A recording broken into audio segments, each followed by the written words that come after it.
Okay, guys. Sorry about that. Updated. Hope everyone is doing well right now. Where are my friends?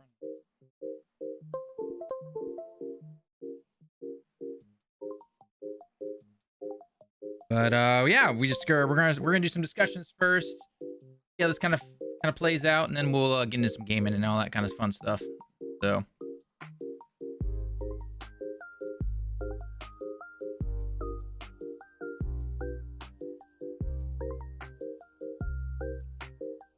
Yeah, hopefully everyone is having a good time. Can't wait to start talking about the divisive PS5 Pro, because as you guys know, that is always fun to talk about. Oh, that disgusting, nasty PS5 Pro, man. Ugh, man, social media is having a field day with that one.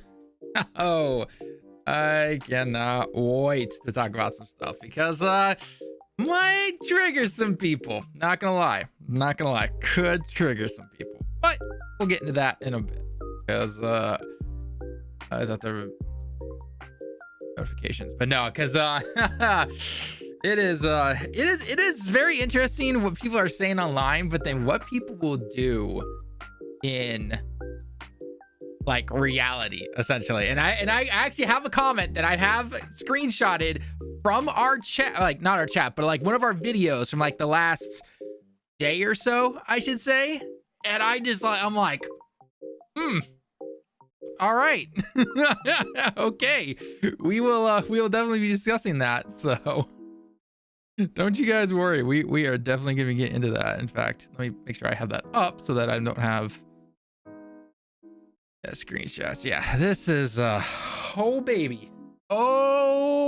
baby, this is gonna be fun to talk about. So once 11, and it looks like little Bobby's gonna be jumping here as well. Once these two get in here, we're gonna have some fun discussions. We are gonna have some fun discussions. Oh, I can't wait. So until then, guys, enjoy the background music, and if you have any questions, let me know, because this is gonna be extremely fun. Extremely fun.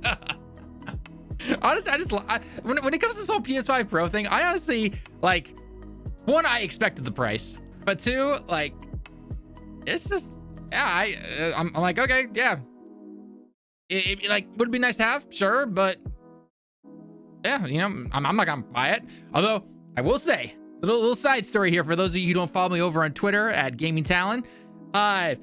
Literally the day that the PS5 was announced, I woke up, so it was announced at midnight my time. Went to bed and everything, and what up, General?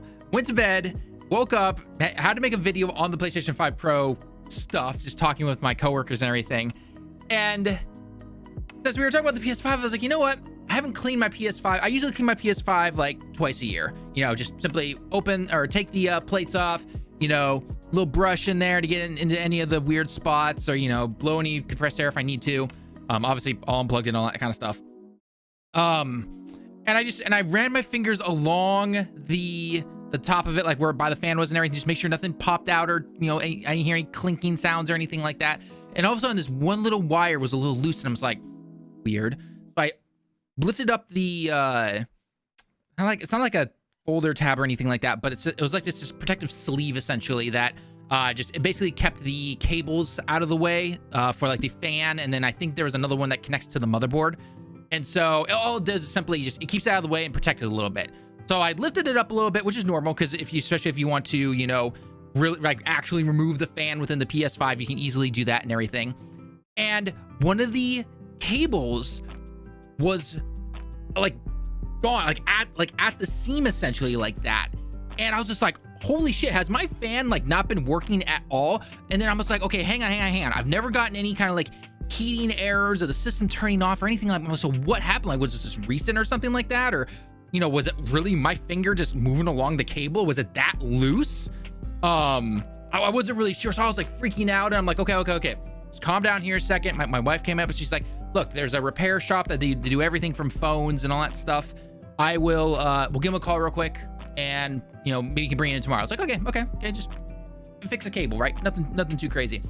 We talked to the guy, and he's like, you know, you have the model number for the PS5, because I have like an original, like the original first year PS5s, which actually I did get used. So It is technically a used system. But so we gave him the number and everything. He's like, oh, okay, yeah, I can fix that cable, no problem.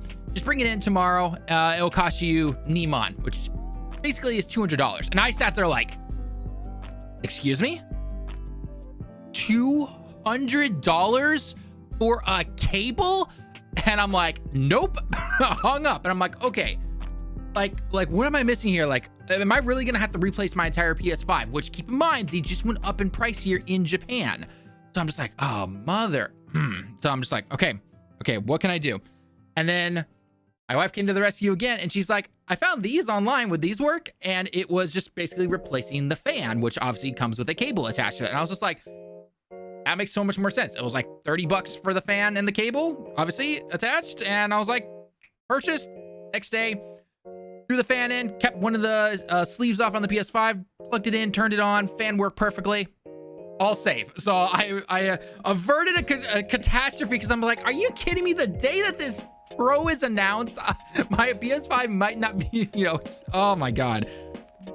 That was literally the universe telling you it's time for a Pro. It was literally the universe telling me that. I was like, are you freaking kidding me right now about this and everything? And I was just like, God damn it. And my wife looks at me, she's like, do you want to get a PS5 Pro? And I looked at her one eyebrow just up, and I'm like, are you kidding me? And I showed her the price, and she's like, I love you, but no. It's like, no. You know what you must do. You know what you must do. The universe is telling you, buy it. I think the universe was telling me that. It's a tax write-off. Open it on stream. Ooh, there you go. Literally tax write-off if it's part of your content. That's what I do every year. Oh, I know. I mean, like you said, that's literally what you're going to be doing with the PS5 Pro. Yeah, so. That's what I'm going to be doing with mine. I would do it for direct, but I'm going to do it for my channel. By all means, do it for your channel. But I do require you to at least make one video on the Zelda game after you've played it and everything. You got to make, whether it's a discussion video or something, you've got to talk about it because I know you love Zelda, so you have to do that. That is. I absolutely. He would never think of doing that. He would never think of making something like that. Are you crazy, Tallen? I never make Zelda content. Yeah, this guy hates Zelda. Yeah, I know. But you know what? I have to make you suffer somehow. Because you're gonna be putting a PS5 onto your own channel, and it's a Pro. So I gotta make you suffer. So you gotta play Zelda, you Sony pony. You know what I did get today was the stand and the drive. It came in today. Oh, that's good. Yeah, no, I still can't believe Level didn't think to go buy a stand or a drive. I'm like, dude, do you know what's gonna happen there? Like, you should probably get on that.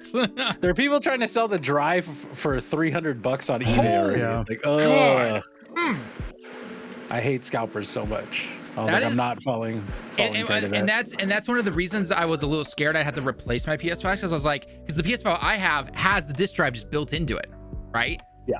So luckily it's a-okay. You're a good little PS5. Yes, you are. You're gonna stay nice and safe until the PS6 comes out. Thank you very much. Or you could write it off on your taxes. Dude, I got a ton of other stuff I need to find first. So we're doing creative accounting. Not financial advance or advice. Hashtag not financial advice. We are not representative of CPAs or anything else. Lemon, how are you doing? But Lemon, I just heard that you beat Astro Bot. You just got a few more bots to find until. Yeah. I got all 300. I just got them literally before I jumped on. I got all the puzzle pieces. So I still have to do that last. It was like a challenge level or something, whatever the golden thing is. Yeah. And then I think I just have to go do those oddball things, like just walking around the crash site, looking at different bots and stuff. And then that takes like 45 minutes for the 18 trophies in that area. It's ridiculous. It's great. It's great though. There's a lot in there. There's like a ton in that area, but it's like, oh, I need to like mop all that up. Let me do that and have it take a half hour. Yeah. It really isn't that long. And honestly, I like a good chunk of them because like one of them is like, get frozen by Kratos' axe, Or like, no, it's not you get frozen. I accidentally did that. I walked up and I hit Kratos, and all of a sudden he turned around and hit Thor with it. Yeah, that's what it is. Yeah, you have to freeze Thor. Cool. And I just like those little details and everything. I absolutely loved it. I was like, dude, that's awesome. I'm not gonna lie. Okay, real quick question though, I have to ask you guys. Out of the PlayStation like levels, so after you beat each levels or Galaxy's bosses, so that's Uncharted, God of War, Horizon. I don't know what the one where you have to use the tilt controls. Is that Flower? I'm not really sure what that one's from.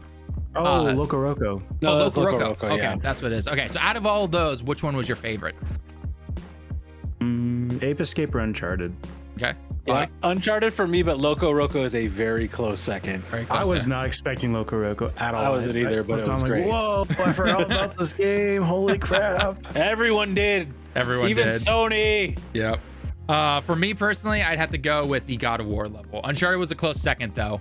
I love because I just like with the Uncharted one, it was the music was very nostalgic. So I was just like, that was nice. But God of War, if you went into like this little like tree trunk area, there's like a tree you go into. I love the TV with God of War on it and everything. That was hilarious. Oh yeah, I knew you're talking about. That was funny. It's unfortunate that that's not Talon's Game of the Year. You know, I wish it could win, but it didn't have a Ghost of Tsushima level. So Talon says Astro Bot's mid. I love the Ghost of Tsushima reference though, where Jin is sitting in the hot spring, and if you go up and smack him, he like just puts all his clothes on, gets his sword ready. He's like, what? And then he just sets his sword down, takes his clothes off, and then goes back into the hot spring. That was one interesting thing about Ghost of Tsushima was the unadulterated ass cheeks just all up in there. Like, oh, this is some fucking samurai butt cheeks. So it was the cheeks that got you, not the blood, spewing everywhere from. Well, no, like I play a samurai game and I expect blood and viscera. I don't expect ass cheeks though. It wasn't offended. I was just like, oh, look at that. I will say actually, it's actually like when I first saw that, I'm like, you know what? It honestly makes a little bit of sense, only because here in Japan, it is absolutely normal to go to a public, onsen or hot spring or public bath or anything, and you see that. So nah, that offends my American sensibilities. Yeah, we're too uptight for that. My mom, it's funny when my parents visited last year. My mom was like, "Oh, I really want to go to one of those onsens or Japanese hot springs," and I'm like, I looked at her, I said, "Mom, are you okay being exposed in front of other people?" And she's like, "What do you mean?" I'm like, "Those are public baths. Like they're not like you don't have a private room or anything. Like you go in there, you're gonna see other people." And she's like, "Oh." Mom, are you ready to see people hanging dong? That's the question. Well, okay, no. Okay, so it's obviously women in their own, men in their own. Like it's not. Oh, okay. Yeah, from what I heard, there are very few public baths that are co-ed, essentially. But 99% of them are like women over here, men over here. So. Okay. That's good. Yeah. Promotes healthy balance, Yeah, exactly. So, but Lemon, I do want to ask you real quick. After Astro Bot, what are you going to be playing? What's your next game you're gonna be playing? Great question. I'm thinking I'll go probably play the DLC for Persona 3. Just came out. Episode, I guess. Yeah, that sounds right. Probably gonna play that. I have to bide my time though, because I don't really want to put some giant long RPG, because I know Zelda's coming out here in a couple weeks. I really want to play that. It looks I'm really not one to stop playing games to play another game. I almost did that with Astro Bot, but I decided to finish Castlevania. Oh yeah, Castlevania. I gotta play that. Probably. I gotta play Castlevania. You should. It's so good.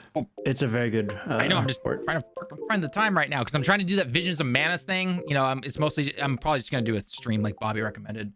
But I need to at least play a little bit just to see some of the opening stuff, so I actually get some opinions on it. You got it? We got.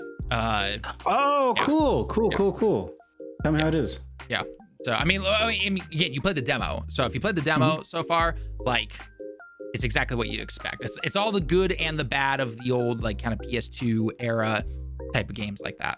So my only issue with the demo was that it dropped me in the middle of, or somewhere in the middle of the game. I didn't know at all what I was doing. What the heck is going on? Trust me. Combos, I've played through the intro. The character. Yeah. So I've played through the intro, and I think unless you really know, like, I haven't played a mana game in a long time, so I don't remember like what the general gist is, because like so far, like in the first 5-10 minutes, they're talking about like this person that has to be sacrificed or something to this particular thing, and I'm just like, wait, was this in the previous games? I don't remember if this was a thing or not. it's my understanding that they're generally standalone games. Right, But I really never played a mana game. but some of the stuff will connect and everything, so I don't know. Again, I'll let you know, and we'll see how it goes. Bobby, how about you? What are you gonna be playing right before? I know Zelda, obviously, but Zelda's near the end of the month. So what are you gonna be playing between now and Zelda coming out? I'm gonna try and get the seasonal stuff done in Destiny before Plucky Squire comes out, because I've been waiting for that for like 3 years. That comes out next Thursday, Friday? Yeah, Thursday. Thursday. Okay.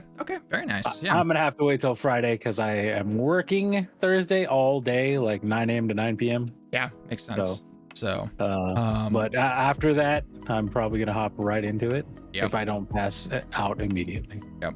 No, this upcoming week I'll be doing the Visions of Mana stuff, and then also preparing for TGS, because all their like maps and where people are going to be and everything like that are finally getting released. So I got to start plotting out my course to like what section to go to and everything. Even got a couple of chances here for some interviews, which is awesome. So I can't wait to do that. Nice. It's gonna be a lot of fun. So, Bobby, we are gonna get you out here one of these years, and we're gonna go to TGS. We're gonna have an awesome time. It's gonna be fun. I will probably never get on a plane to Japan, Talent. I'm gonna be real with you. Why?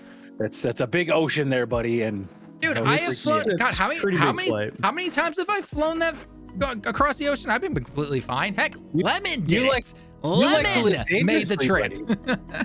Lemon, well, I would expect that from Lemon. He had to do it for the troll, you know. Yeah. Oh, just for the troll. Just for the troll. Just to spite people. Like, if I can do it, why can't you, bitch? He's dedicated to the bit, you know.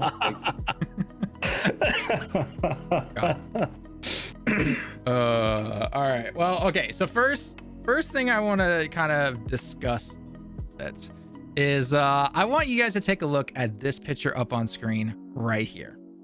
Take a look at this right here. Okay. In fact, if I need to, can I zoom in on this?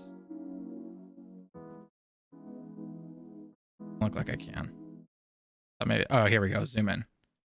Take a look at this. This is actually from one of our comments in a video. This is actually from a comment in our video.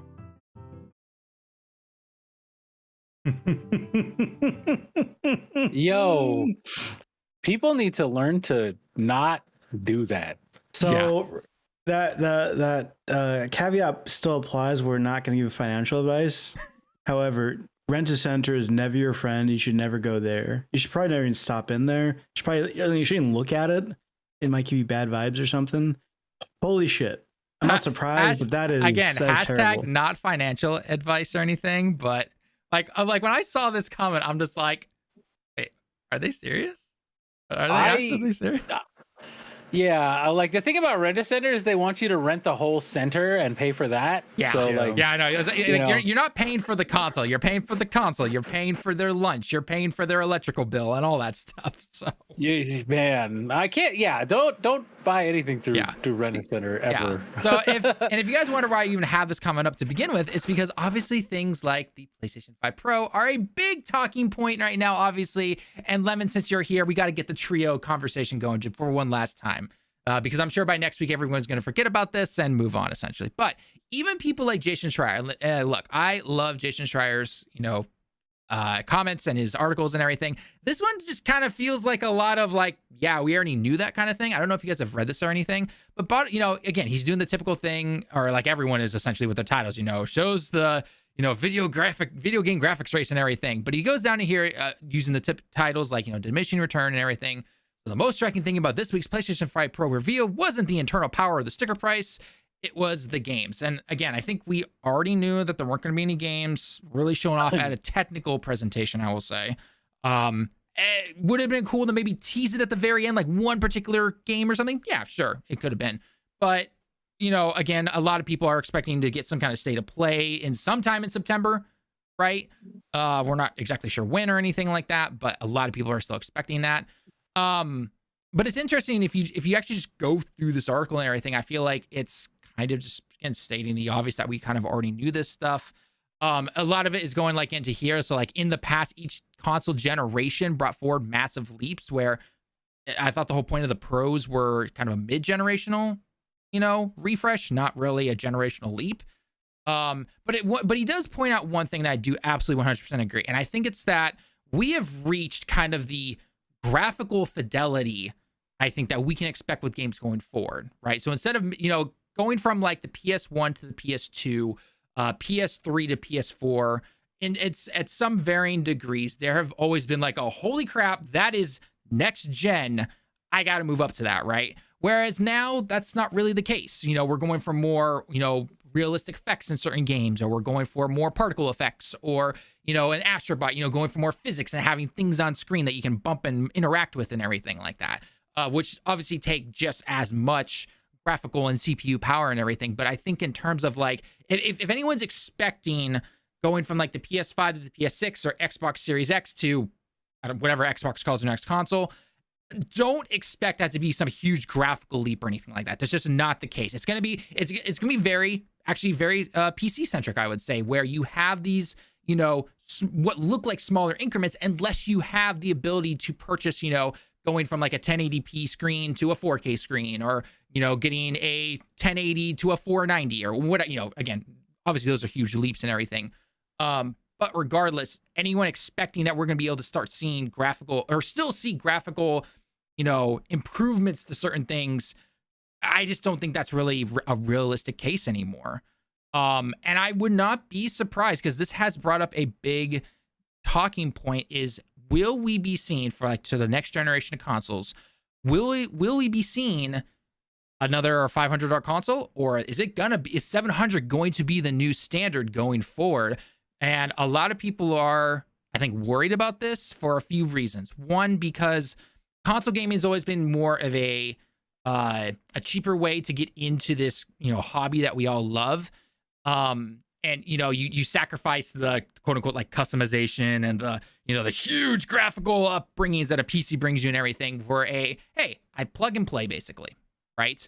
But I think unless you were around ever since the original first consoles ever released back in the 80s and into the 90s and everything, you're kind of used to reasonable prices, I would say, in terms of for the console and everything. And and if everyone remembers when the PS3 was originally announced, that got major blowback and they had to drop that price really fast and everything, right?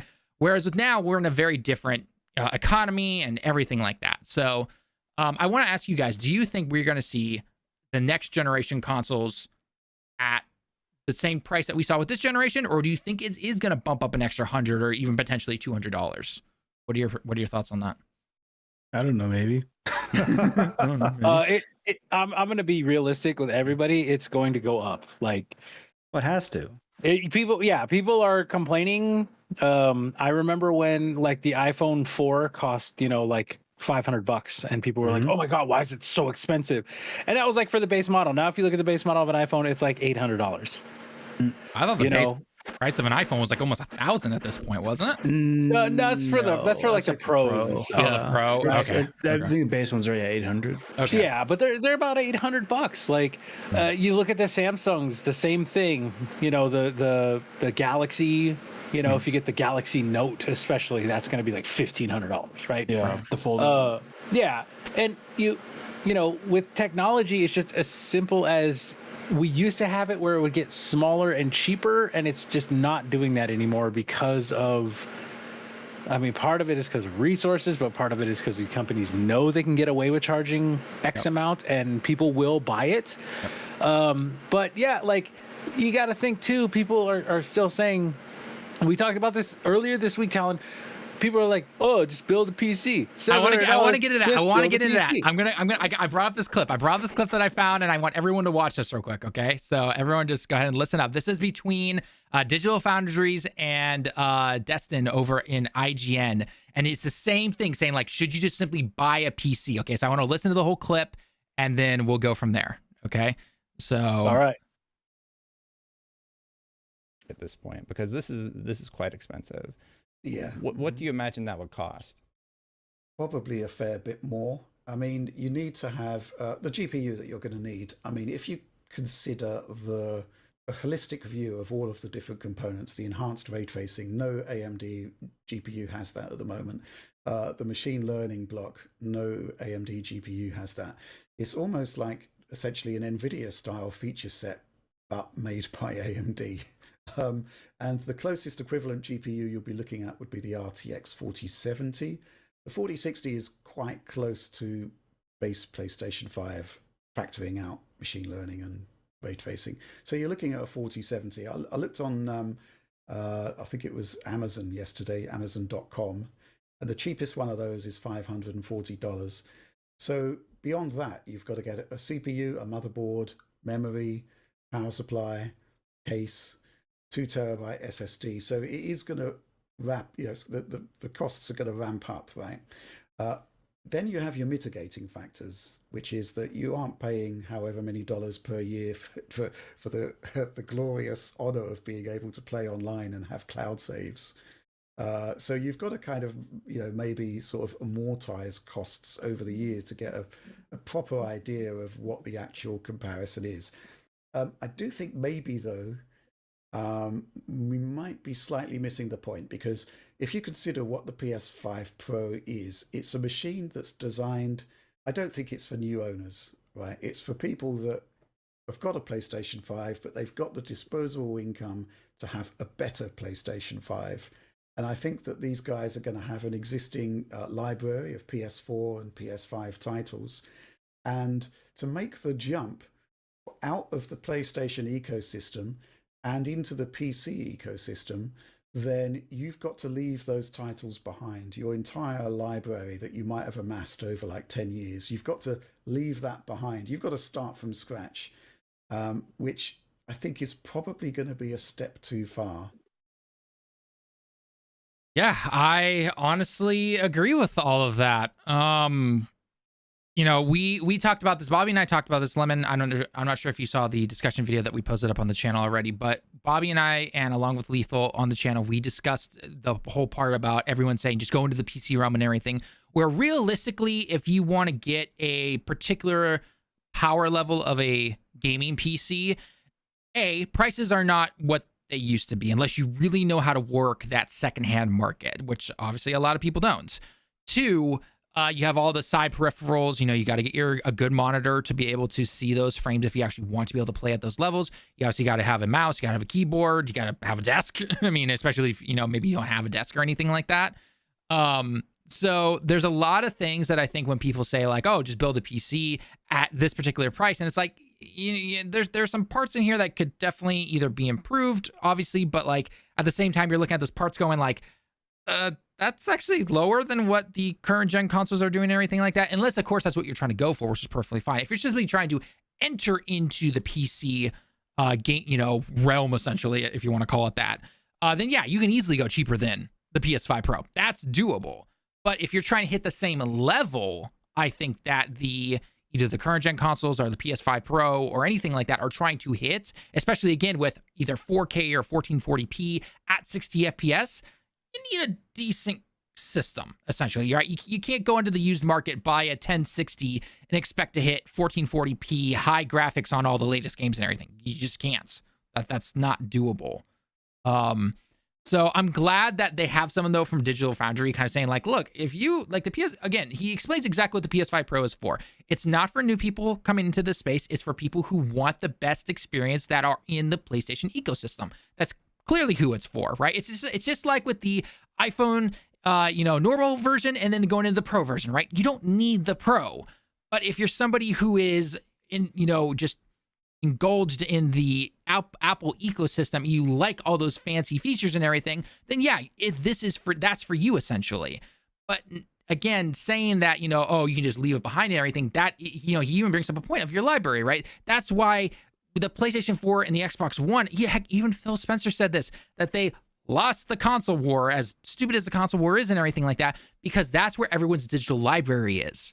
Right? That's the reason I'm going to be getting a PS6 in the future, right? Yes, I know my PC can beat out the PlayStation 5 right now, and I can play it at higher frames and all that stuff and do all those settings and everything, but I bought so many games back on the PS4, and as long as Sony does it excuse my language, dick us over or anything like that, and I can still play those games going into the PS6 and everything and into the PS7, I'm going to stay within that ecosystem because I'm going to want to go back and be able to play those games and everything like that, which again, kind of also unfortunately goes into the whole digital realm and physical games and everything like that, but we can get into that later.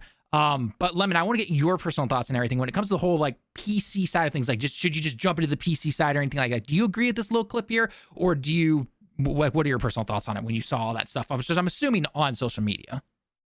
Well, so I guess my question is, if you consider, I mean, let's take the stupid name Pro, a pro gamer, unless you're a Sony pony, is already on PC. So the whole nomenclature of a beefed up PS5 being a pro thing, it doesn't make sense, right? I mean, as someone with disposable income, not to toot my own horn, I mean, I can buy one of these if I wanted to. I don't feel compelled to because I feel like I was told I'm going to get 8K when I bought my PS5. Getting 8K, it said on the box 8K. Okay, don't be an idiot. We all know that you never hit those. No, wait. They took it off the box though, and so it's like, all right, cool. So they bullshitted us when that came out. Awesome.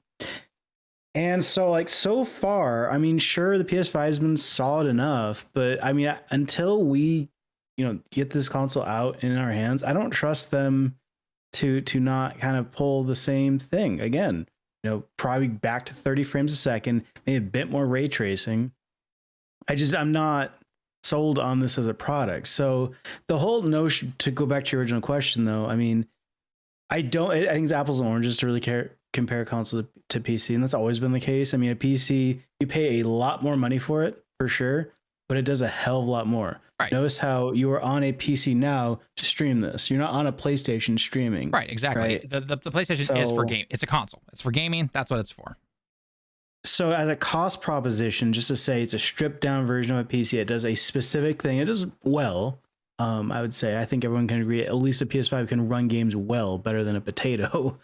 I think it's not $700 for a console. It's pretty comparable to a 4070. I'm guessing probably a mid-tier AMD, because it's my understanding that they're not upgrading the chip. It's just going to be bumping so in up terms of the tech GPU side of everything, from what we know, the CPU is staying exactly the same. The GPU is what's been buffed, along with their upscaling technology, which a lot of people are expecting it to be better than FSR2. Somewhere in there, a lot of people are expecting again, we don't know until we actually get our hands on the thing and everything like that. So Bobby, you'll need to do extensive testing for us because we all know you're someone to do that. We're gonna, a lot of people are expecting it to be either at the same level as FSR3 or potentially even not being as good as NVIDIA or anything like that, but kind of that same feature thing where it's pretty good to use and everything. So that's a feature. So that's why I think why he's saying something like a 4070 in that range, because you do have access to the NVIDIA DLSS and everything like that. Whereas a lower tier card is not going to have access to that, obviously. So while the base power GPU for both the X and the PS5 is, I believe was it the 6,000 AMD GPUs? Not so correct me on that. It's like a 5600, right? So or 65 at one of those two. Right, so it's like two gens behind then. Right, it's only two gens behind, and then with the Pro then coming in, it's adding in again that upscaling feature, which are not available on those, or to not to the same extent, I should say. Again, obvious testing will have to be done and everything when it comes to all that stuff. But yeah, so that's kind of like where the quote unquote actual technical, changes are and everything. So and let's not mince words here. It's upscaling is a cheat. Like, it can't render natively at 4K. So you have both NVIDIA and AMD brought technologies to cheat the system. Well, yeah, let's be perfectly honest. Render out an actual lower one and then fake it to the actual 4K. Well, yeah, PS4 Pro, Xbox Series, or Xbox One X, whatever that Pro version was. Yeah, they claimed 4K. No, it was never hitting native 4K. PS5, Xbox Series X, I don't think it ever hits actual native 4K. There's always some form of upscaling, right? No, I think even as a PC thing, even as a PC though, like that's a norm now. DLSS, it is. And it's just a real bummer that we just kind of thrown in the towel. Just like, all right, we're just gonna cheat it now. We're not gonna. Well, I mean, that's kind of the point of the technology existing, though, Lemon. Like, isn't it? It right? is for pushing lower end tech. I don't want to see my 4090 having to use this though as a crutch to get my games to run at 4K. I mean, I'm not disagreeing, but I mean, if you want ultra max settings with like ray tracing, just because ray tracing is stupid expensive. Ray tracing is its own beast. Like that whole. When I heard that they didn't bump the CPU and they're still pushing ray tracing, it's concerning because ray tracing in the past has always been very CPU bound. Yes. And so my concern overall with the PS5 Pro is going to be games that are CPU bound, like traditionally Battlefield 1 is a very good example that was very CPU heavy, is not going to benefit from the PS5 Pro. It won't. No, you're absolutely correct. And a lot of people are already pointing to that. Like one CPU heavy game is Black Myth Wukong most recently, right? That could benefit some for the GPU, but a lot of that is still CPU bound, and that's not going to improve it as much as people think they are, right? And again, there are plenty of other games that are more CPU. Again, you can't really unfortunately tell this on a console, I should say, in terms of like what's being used more, the CPU or the GPU. That's where a PC comes in, right? I can turn a game on and I put up a little chart on my second screen and it's going to say, oh, my GPU is using X% or whatever, and the CPU uses this, right? In a perfect world, the CPU would only use, 20-ish%, give or take, right? And part of that's also just running the iOS and everything. And the GPU should be using a majority of that because that's the whole point of you doing that. But a lot of games, even 5-6 years ago, I would see some of my games say CPU is using 50-60% and the GPU is using that exact same, essentially, right? I think my system is for the most part pretty balanced. It's not like I'm running an i3 with a 3080 or anything like that, right? So I know how to balance my systems for the most part. You are absolutely correct, though. There are going to be a lot of games that like they'll be like, oh yeah, no, this is going to increase and all this stuff and everything. It's like that's really CPU heavy, so probably not. So again, it is going to be a game-to-game comparison. The ones that they're obviously going to want to show off the most are their own first-party in-house stuff, right? That's why most of the trailers that they used during that technical presentation was showing off Ratchet and Clank, Last of Us Part 2, Spider-Man, God of War. Again, right? That's the whole point. They want to show off the best possible improvements that you will see, which is obviously going to be their first party stuff, right? I will say though, I do wish they had shown off a few more games that, even though I know they're not technically first party exclusive games or anything like that, I wish they would have shown off more detail or changes, I should say, for games like Final Fantasy VII Rebirth. Heck, even Stellar Blade I think needs some help in terms of the frames to graphical fidelity and everything like that. So I think that will probably benefit from this. Black Myth is hard to say because it's a very recent game. But I wish they had maybe shown even some more recent games. I get it, the whole no new games, which is obviously disappointing in some regards to not see. But it would have been nice to have not, because they're trying to show off games from like 4 or 5 years ago, and it's like, yeah, those games obviously still look really good and everything like that. But if you're expecting to see The Last of Us Part 2 running at 120 FPS at 8K, like, really? Like, that was never gonna happen. So I am. Bobby's living in his own world, guys. He's living in his own world. So again, the way when it comes down to all of this, when it comes to the PS5 Pro, though, you have to evaluate it for yourself. Do you think it's worth it? Do you think it's, do you even need it? Right? If you're someone with a PlayStation 5 right now, whether you got that within the last year or you got it within the first year, if you got lucky enough with that and you didn't pay $2,000 for it,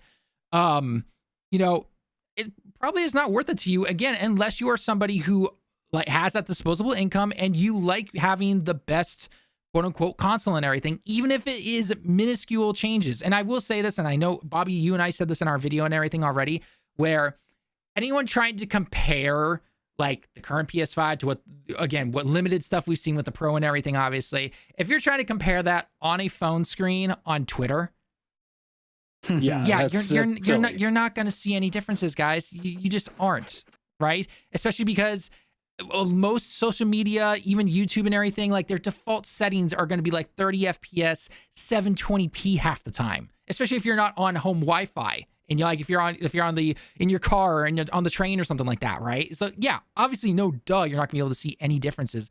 Which I kind of just laugh at. So, and to some extent, even YouTube's compressions can be somewhat garbage sometimes. So, sometimes, okay, And somewhat 99.99999% of the time, it is garbage. Okay, Thank you. So again, it's gonna be one of those things where the only way you can really tell the difference sometimes is going to be in person, whether it's at a friend's house or something like that, or heck, even like a Best Buy store or something, right? If they have a little demo console to use and everything like that, right? Now, I will say within that technical demo, like when they showed off the difference between fidelity on PS5 and the PS5 Pro modes, I could tell the difference in terms of the frame rate, I should say. But again, I'm someone who 60 FPS over 30, no matter what. So you could tell some differences, but anyone trying to make the argument that you can't tell the difference and you're trying to show it on TikTok or Twitter, you're just like, that's not really going to work out, guys. This just isn't. So, but going back to the price stuff and everything, because a lot of people obviously are freaking out over the price because again, consoles are generally a lot cheaper and everything. The big question also comes out to why is this, why are they making it so expensive? I mean, heck, there are even articles going out like it's all Xbox's fault and everything because they can't compete and everything, which there's a little bit of truth to that. There is a little bit of truth just simply because Sony can dictate the prices now. They can dictate those prices. They can be like, oh yeah, I'm going to put it here and we know some amount of people are going to buy this thing. So, because there's no competition right now. Bobby, would you agree with that? Yeah. I mean, it is kind of on Microsoft in the space to provide competition, which they have not done at all this generation. That's not to say they haven't tried. They've been buying up anyone and everyone they can get their hands on, but they just keep fumbling. And you got the CEO going, guys, I don't really know what I'm doing. I kind of make a lot of really bad decisions. By the way, does this a lot. He goes back and forth quite a bit. we can't compete, by the way, with Sony or Nintendo. So I don't know why we should even try. It's like, dude, come on, man. Like, you're not helping your brand at all. Don't worry, man. All the Final Fantasy stuff going to Xbox. It's only been 4 years since everyone's been saying it every year. I'm sure this year it'll come at TGS, and then that will change everything, right? Yep. So, but I want to bring up this little video here. Lemon, I sent this to you already. Bobby, you probably know the creator, and while I don't always agree with him on any points, he did bring up an interesting point in terms of the reason that prices are potentially high, or why PlayStation's even trying to attempt this right now. Besides the obvious, hey, we're in the lead, we can dictate our prices, whatever the case is. But it's only 2 minutes out of this entire clip, and I know the video's 56 minutes, but I only want to look at about 2 minutes of this clip. I want you to listen to it, and I want to get your thoughts and opinions on it based on what he says in terms of Hiroki Totoki coming in, taking over, and trying to really reevaluate all PlayStation. Okay, so I'm going to play the clip here, and then when I stop it, we'll get an idea. So, like an $800 console, $1,000 console. I think there even is a market for like a $1,500 PlayStation if they were to do that. The point is, though, the performance and the offering has to be commensurate with that price. It has to be in line with it.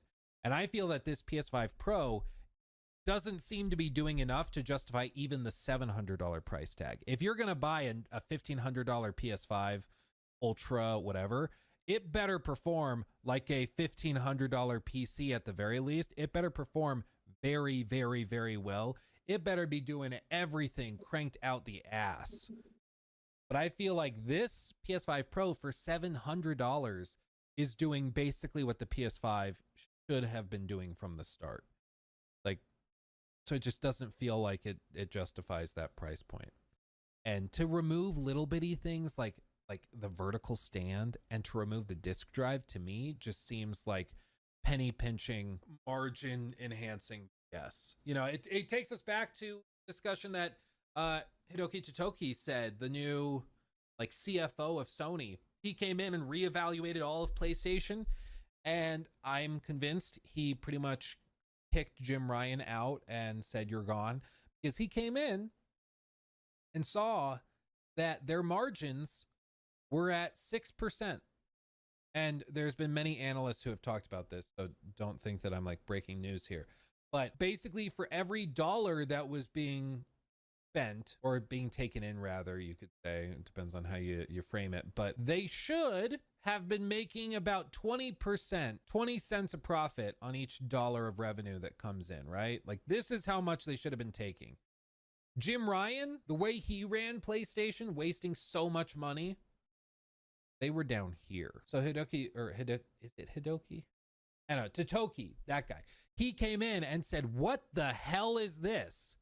This is insane. No wonder we're struggling to hit our financial targets. For every dollar we take in, we're barely making anything on it, because all of this is just being burned on projects like Concord, on the Last of Us Online project that didn't go anywhere, that got canned.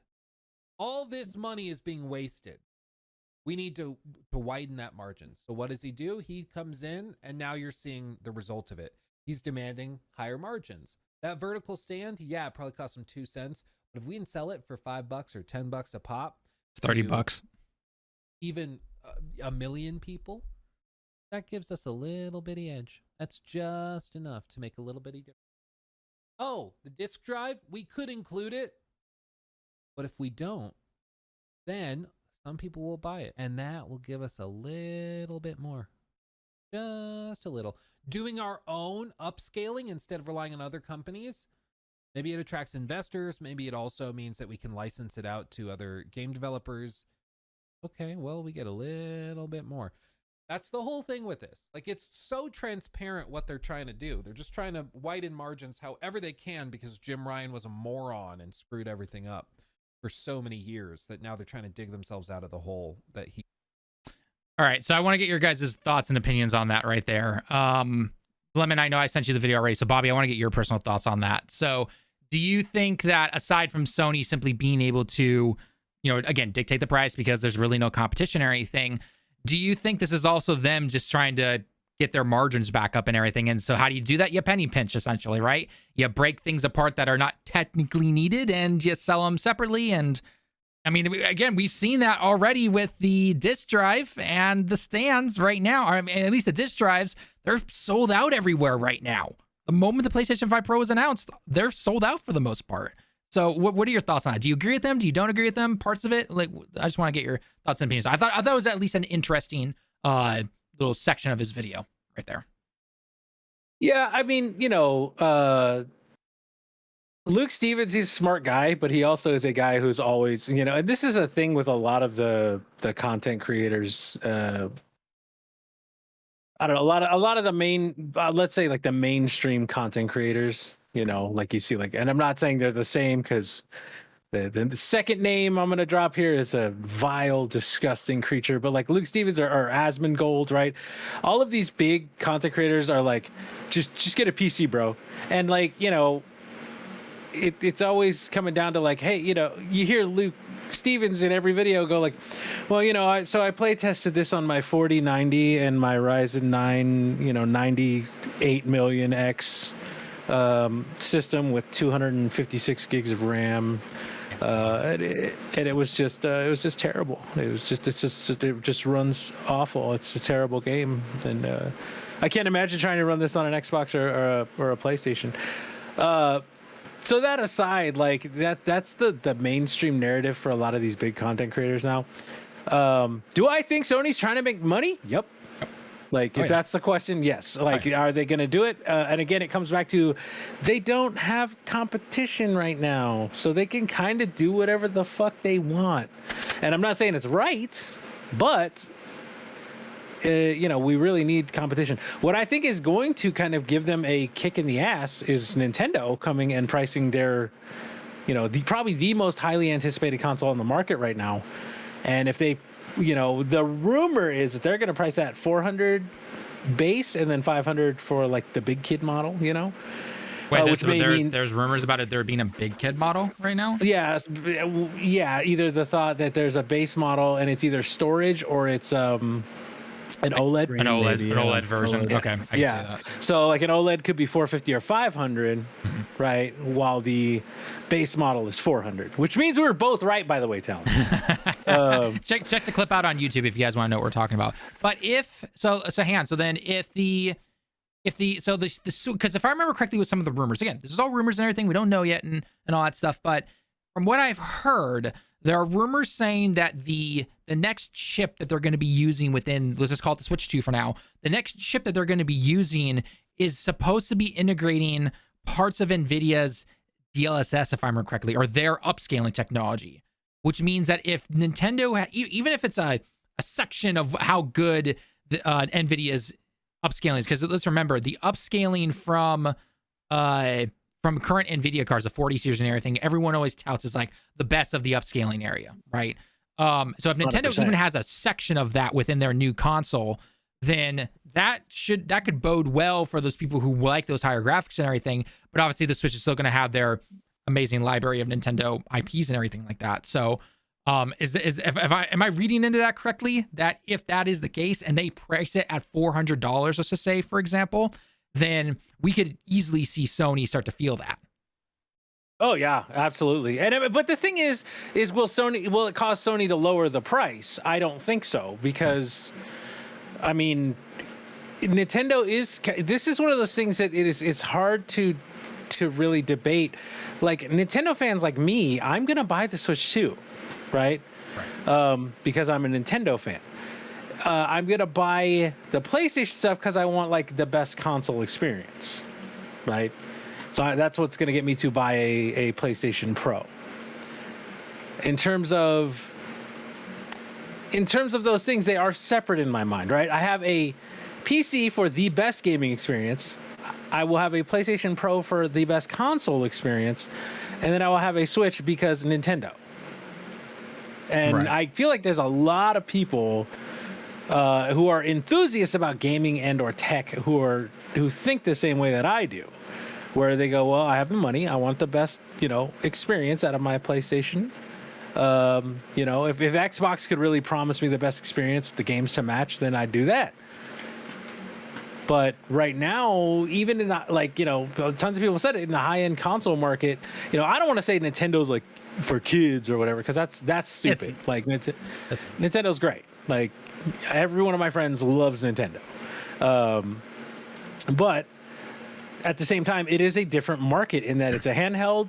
You're really buying Nintendo for the IP before anything else.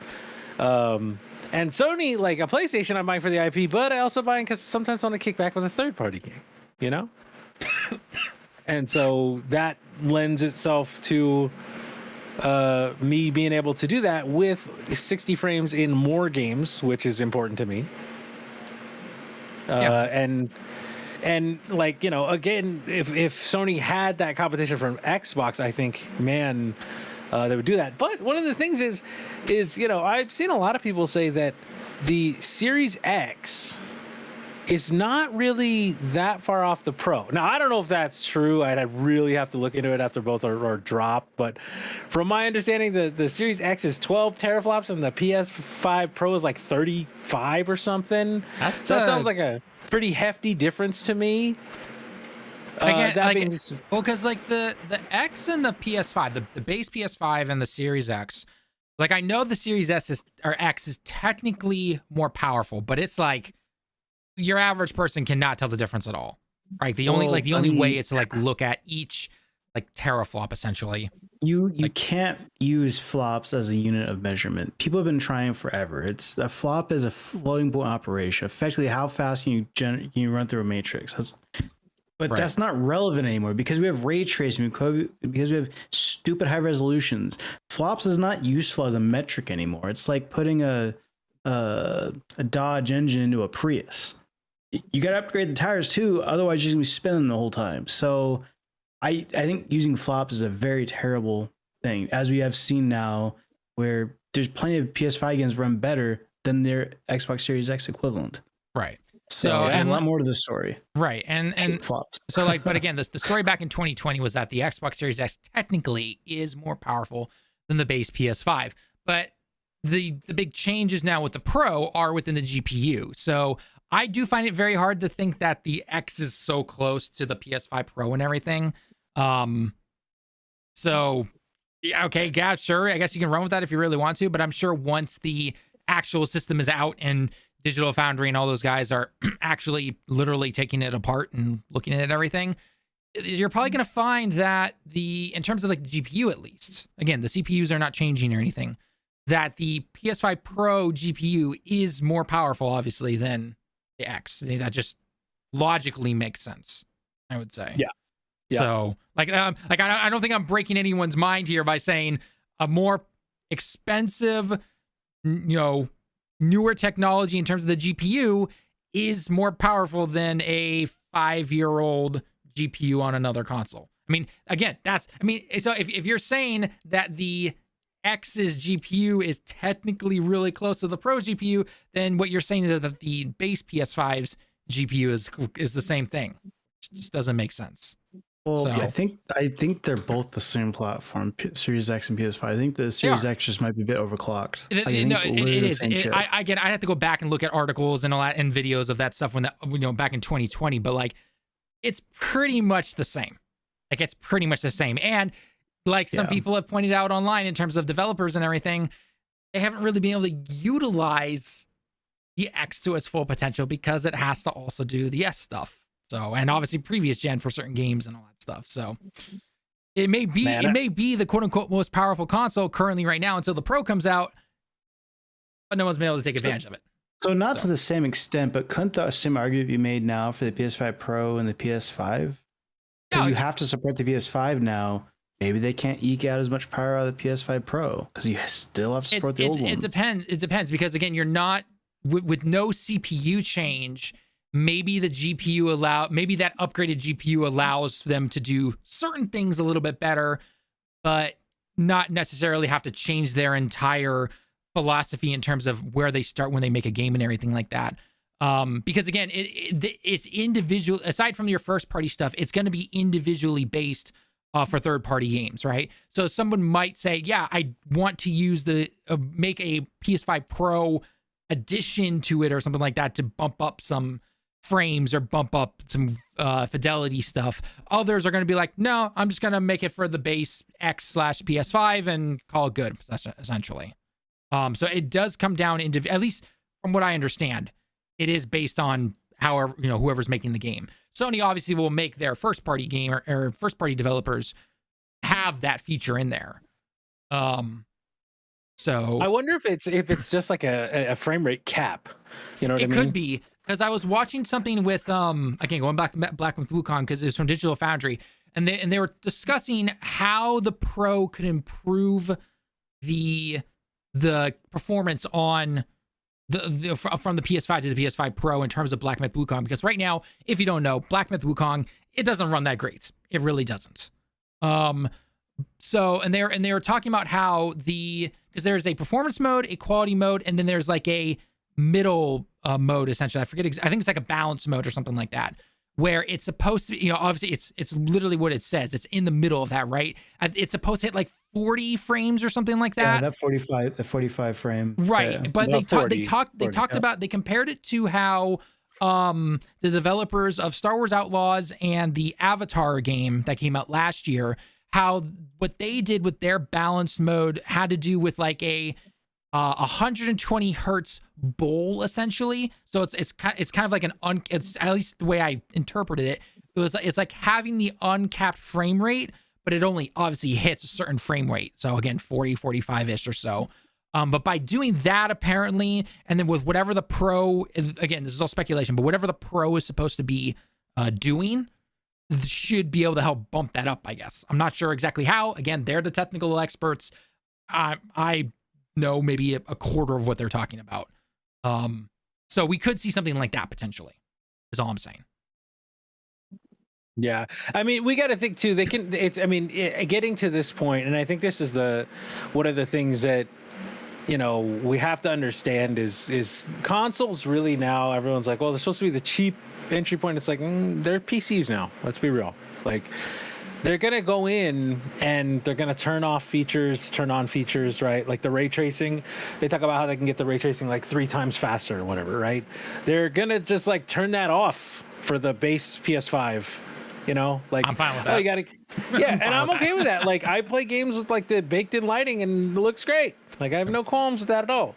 But yeah, it's like it is interesting. That does just pose a very interesting question, Lemon. How are they going to deal with the Pro and base PS5 power disparity? Because it's the same thing people have been saying about the Series S. Now, to be fair, like a lot of the Series S problem is just that memory, you know, that lack of memory. But man, like if they had just used a weaker GPU and not cheaped out on the memory, I feel like history would be different. Which is weird because memory is so cheap too. That's I know that's the weirdest thing about it. Like why? But you know. Well, then it also comes down to you know, again, people are, you know, in terms of like people saying that the consoles are supposed to be the cheap entrance essentially into gaming and everything like that. When in reality, unfortunately, is that technology is not going down in price like it used to back in the day. Yeah. Right. Yep. And this is like, and I tried to find some articles or try to see, you know, look at some like some analytic charts and everything when it came to like whether it's silicon or other chip, you know, prices and everything. Like that stuff obviously went super high in price due to, you know, 2020, 2021. That was normal stuff. Then it started to come down a bit. But now it's actually starting to go back up in some areas. And I wouldn't be surprised if, you know, they're like, for example, with the Pro and everything, they're charging Sony more to, you know, use more of this essentially. And so Sony's going to raise the price on that. Again, obviously the other parts is their business. They want to make more money, yada, yada. I get that. But just in reality, technology is not going down in price like it usually does. The Switch is still $300 and that thing's been out for over 7 years, right? No, that's simply because Nintendo knows they can get away with that. Right. Shit. So part supports it. Right. Right. And so again, a good chunk of that is that, yeah, they know they can get away with it. Why else do you think Nintendo can still sell a 10-year-old Mario Kart game for full price still? Because they can, you know, because people are going to buy it still. It's still the top of the charts. Why shouldn't they? That's just good business. Right, Like, I'm not going to fault someone for doing that. Right, exactly. No, and I don't. But at the same time, though, I'm just simply saying that technology overall, like if this had been like 10 years ago or so, we would have at least seen a $50 price decrease, right? Somewhere. I think you're conflating two different things, though. The current market and the way commodities are, how big video games are affected at this point, and technology. Right. Well, there's two different issues there. Well, okay. Right? Technology slowed down. Moore's law is dead. Yeah, that's true. Like it's just getting more expensive to make improvements, right? Yep. But the market also, because video games are such a big thing now, why? I mean, they don't need to go down. We've seen they don't need to lower the price. Things are still selling like hotcakes. Yep. The PS5 is not selling as well as they would like it to. And it's a very bold move on them to raise the price in some places because I don't think that's going to really increase sales. It generally doesn't. Sales were definitely down here in Japan with the PS5. They were definitely down.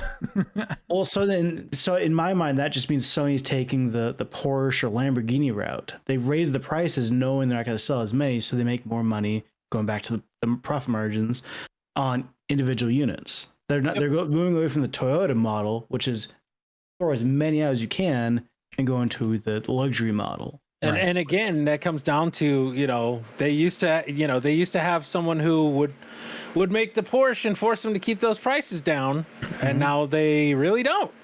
And that's just it sucks for all of us because we're seeing those price increases. But remember, if you're out there, if you're angry, like I feel like a lot of people are telling on themselves that they're just angry they can't afford it, and I get that. I totally understand that. Like, you know, if you can't afford it, you really want it, but you can't afford it because it's $700. That sucks.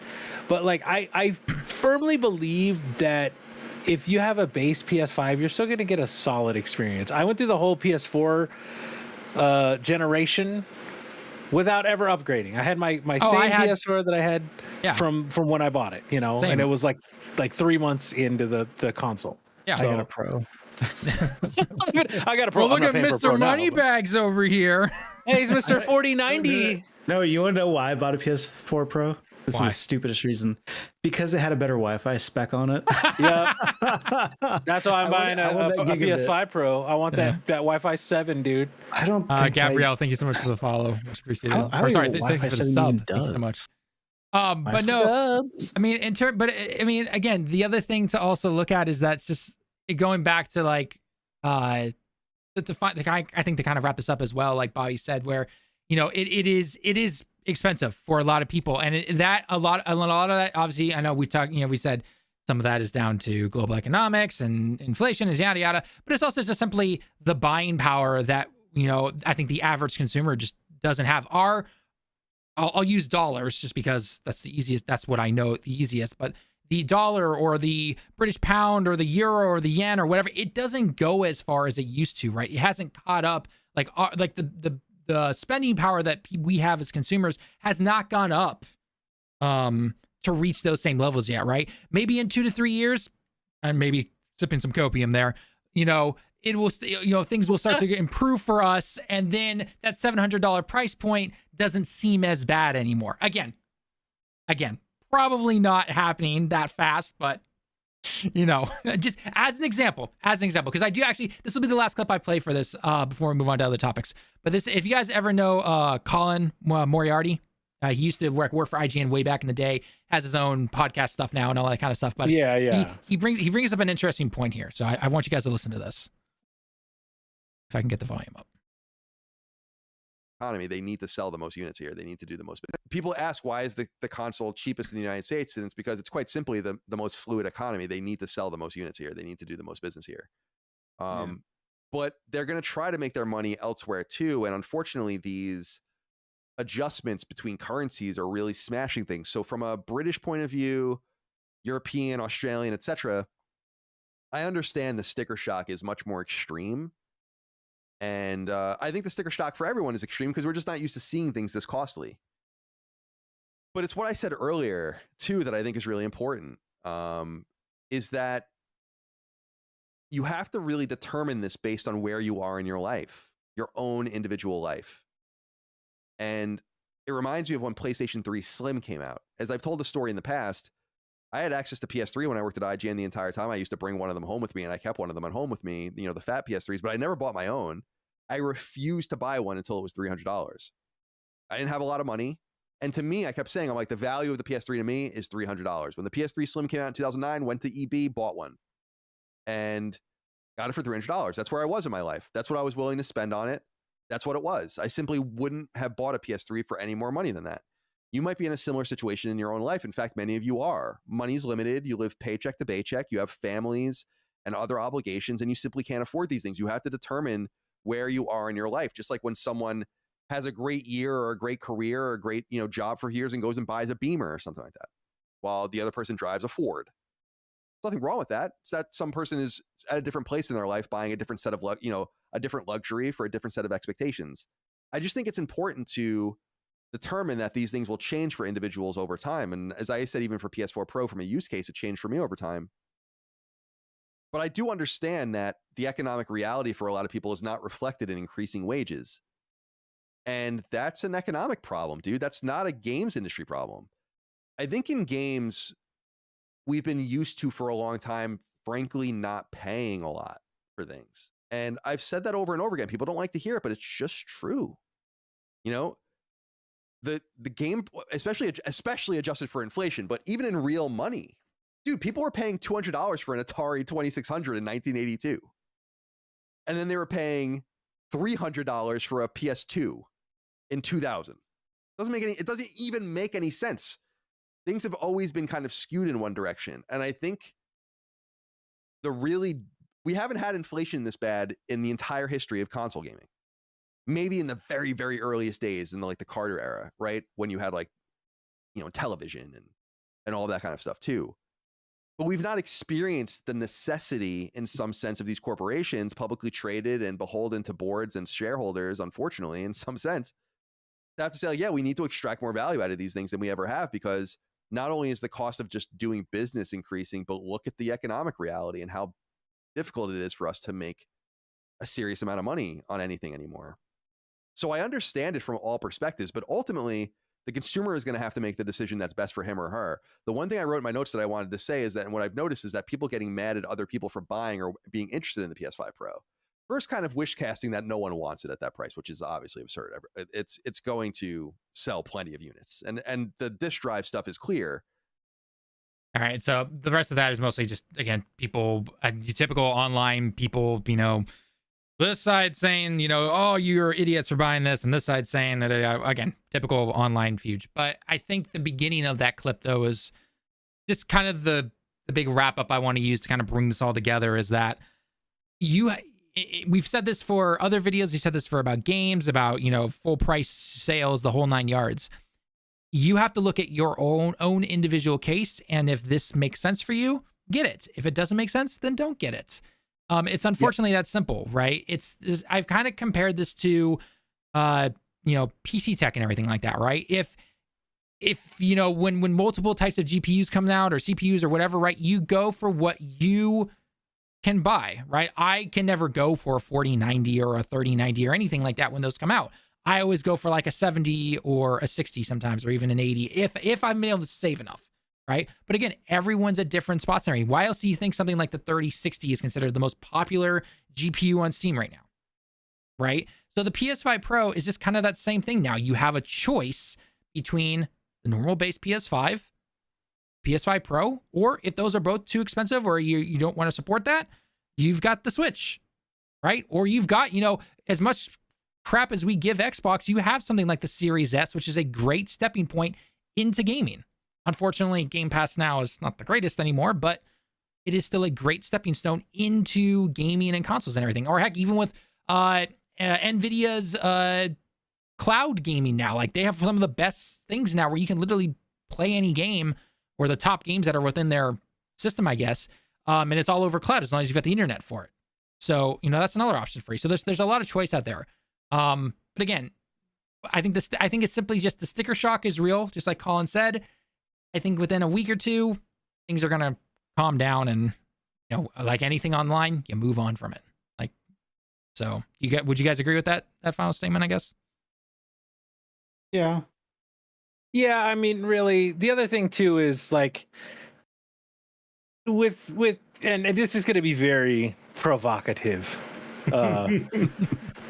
but I'm going to say that gamers are a very entitled bunch.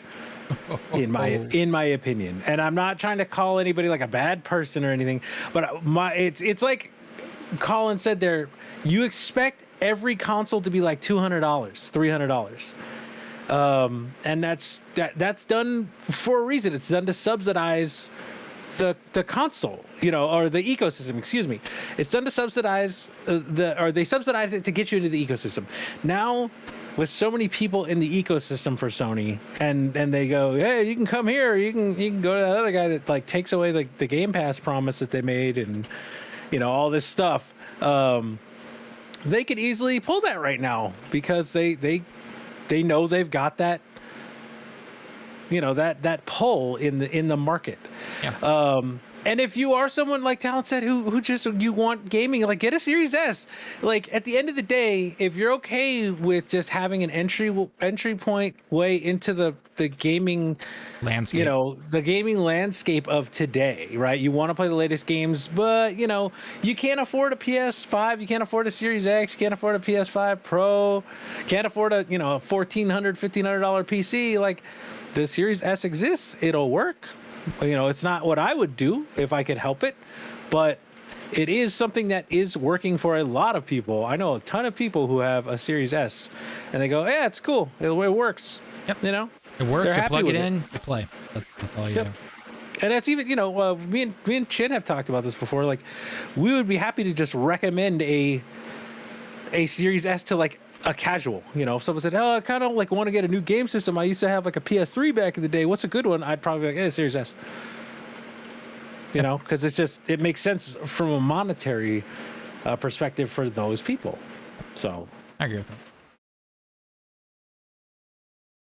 Alrighty, I'm gonna get some water real quick before we continue on other stuff. So hang on. Cool. Ditto. Actually, yes. Great idea.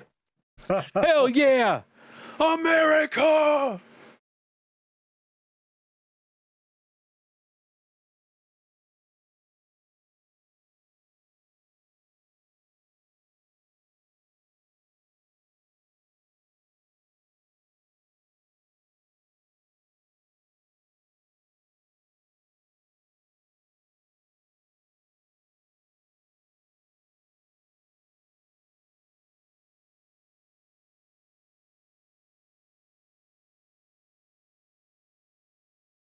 Whew.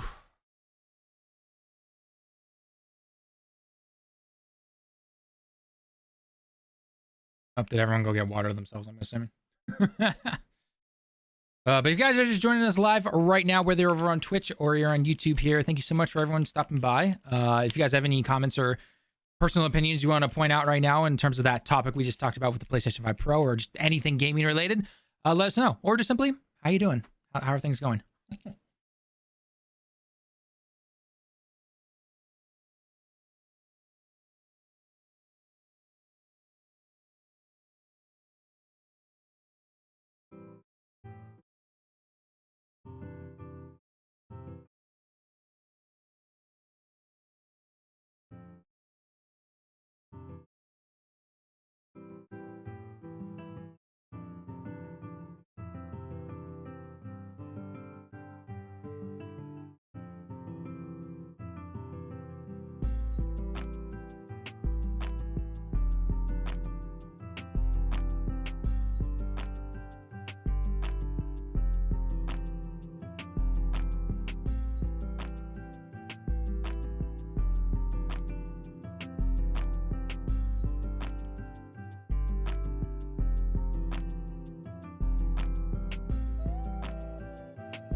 Halo, are you in here right now? Are you in one of the live streams?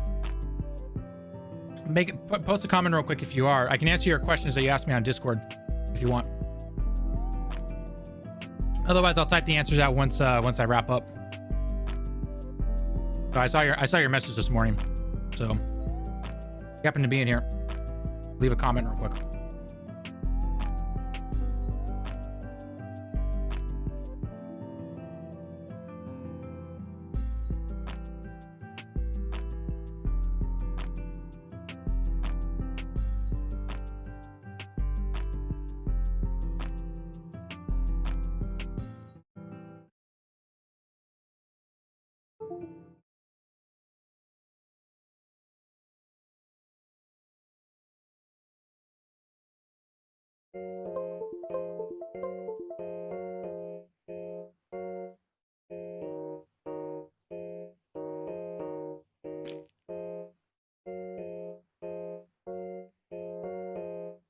I will say, I'm interested to see what Sony's going to show off at their Tokyo Game Show, because they haven't been there in like 5+ years, and they're actually there this year. So it's gonna be interesting to see what they show off. I will say that. I actually figured they would reveal the Pro there, and then they didn't. They didn't, yeah. But if they do happen to have a booth to go try it out, I'm definitely gonna go try it out. Hopefully on Thursday or Friday. I'll definitely go try it out. See if you can tell the difference and everything. And I'm sure if you can, and then I see the difference and I say, oh, you can actually tell the difference, everyone's just gonna call me a shilla. You already are, so we don't have to wait for that. But no, you have to have a really good TV, I imagine, to really be able to tell the difference between. Oh yeah. Like we're talking like mid to top tier OLED kind of. It's like if you're just using like a TCL TV or something, you probably are gonna have a hard time at this point. I have an OLED. I don't. Yeah, I'm pretty sure I do. I know you have a bigger TV than I do. Yeah, my parents just got a OLED. It's really nice. And now you want to get a new one. Lemon, I've been telling you this for over a year now. I'm like, just go buy it already. Yeah, I will say, Lemon, an OLED is absolutely worth it. Oh yeah, I love OLEDs. I'm trying to. I've had them on my phone forever. And then if Apple your Phone house on is, iPhones. If your house is bright though, you might want to consider the QLED. No. I mean, Throw my house has been accused of being a cave just because the way it's built. There's like all the light that should be coming through is on the side of the house with no windows. So Well, you also are a programmer, so that just kind of goes with the territory. yeah, no, you really programming in a cave is ideal conditions.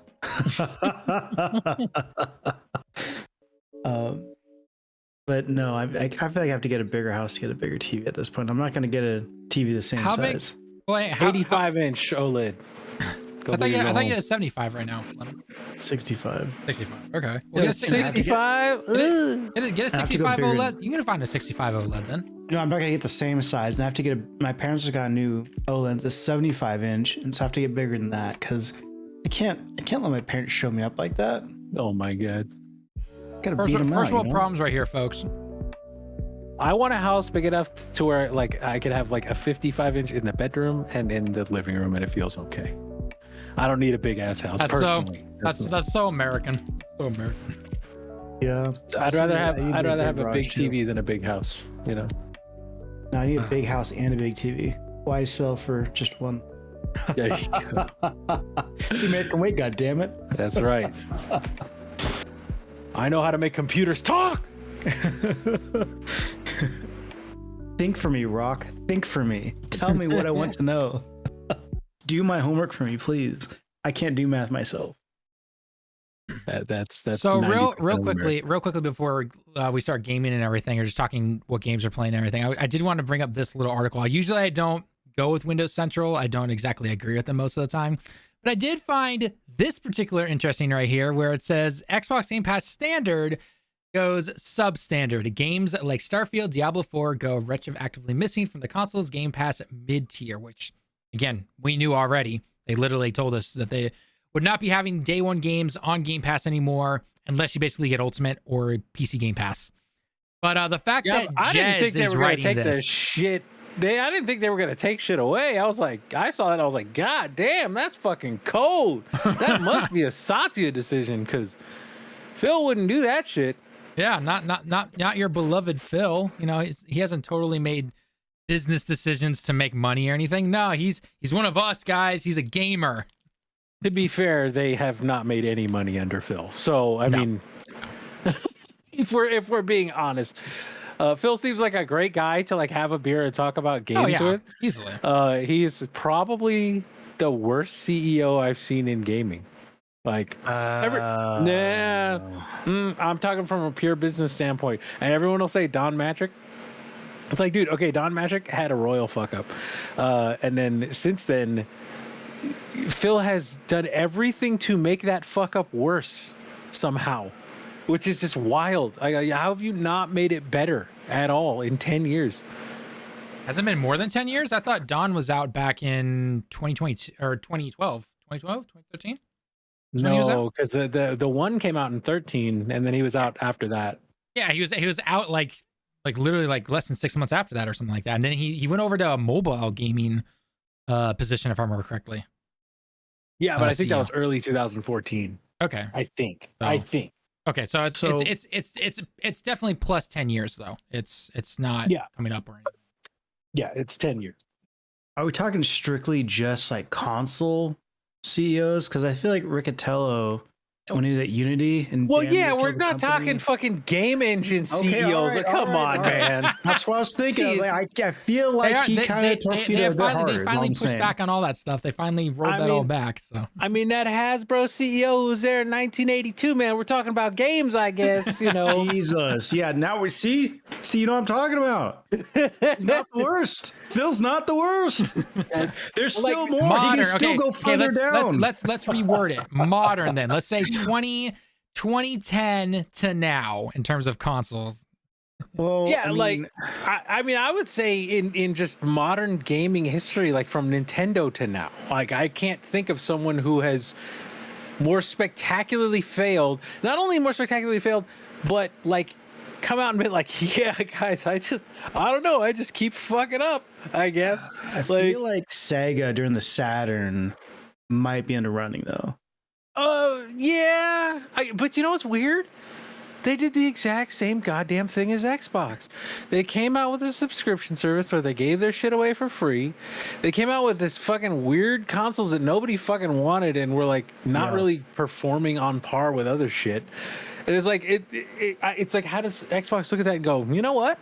Sega in the 90s, they really had their head in the game. Obviously, would you say their continued dominance in the field, you know? So would you say that history has repeated itself? Well, everyone likes to pretend that Xbox started from where Sega Dreamcast failed at. So that is the thing. Like everyone's like, well, it took over for the Dreamcast. That's why we love it. And it's like, I love the Dreamcast. I had a fucking Dreamcast. I got a Dreamcast for I think it was my.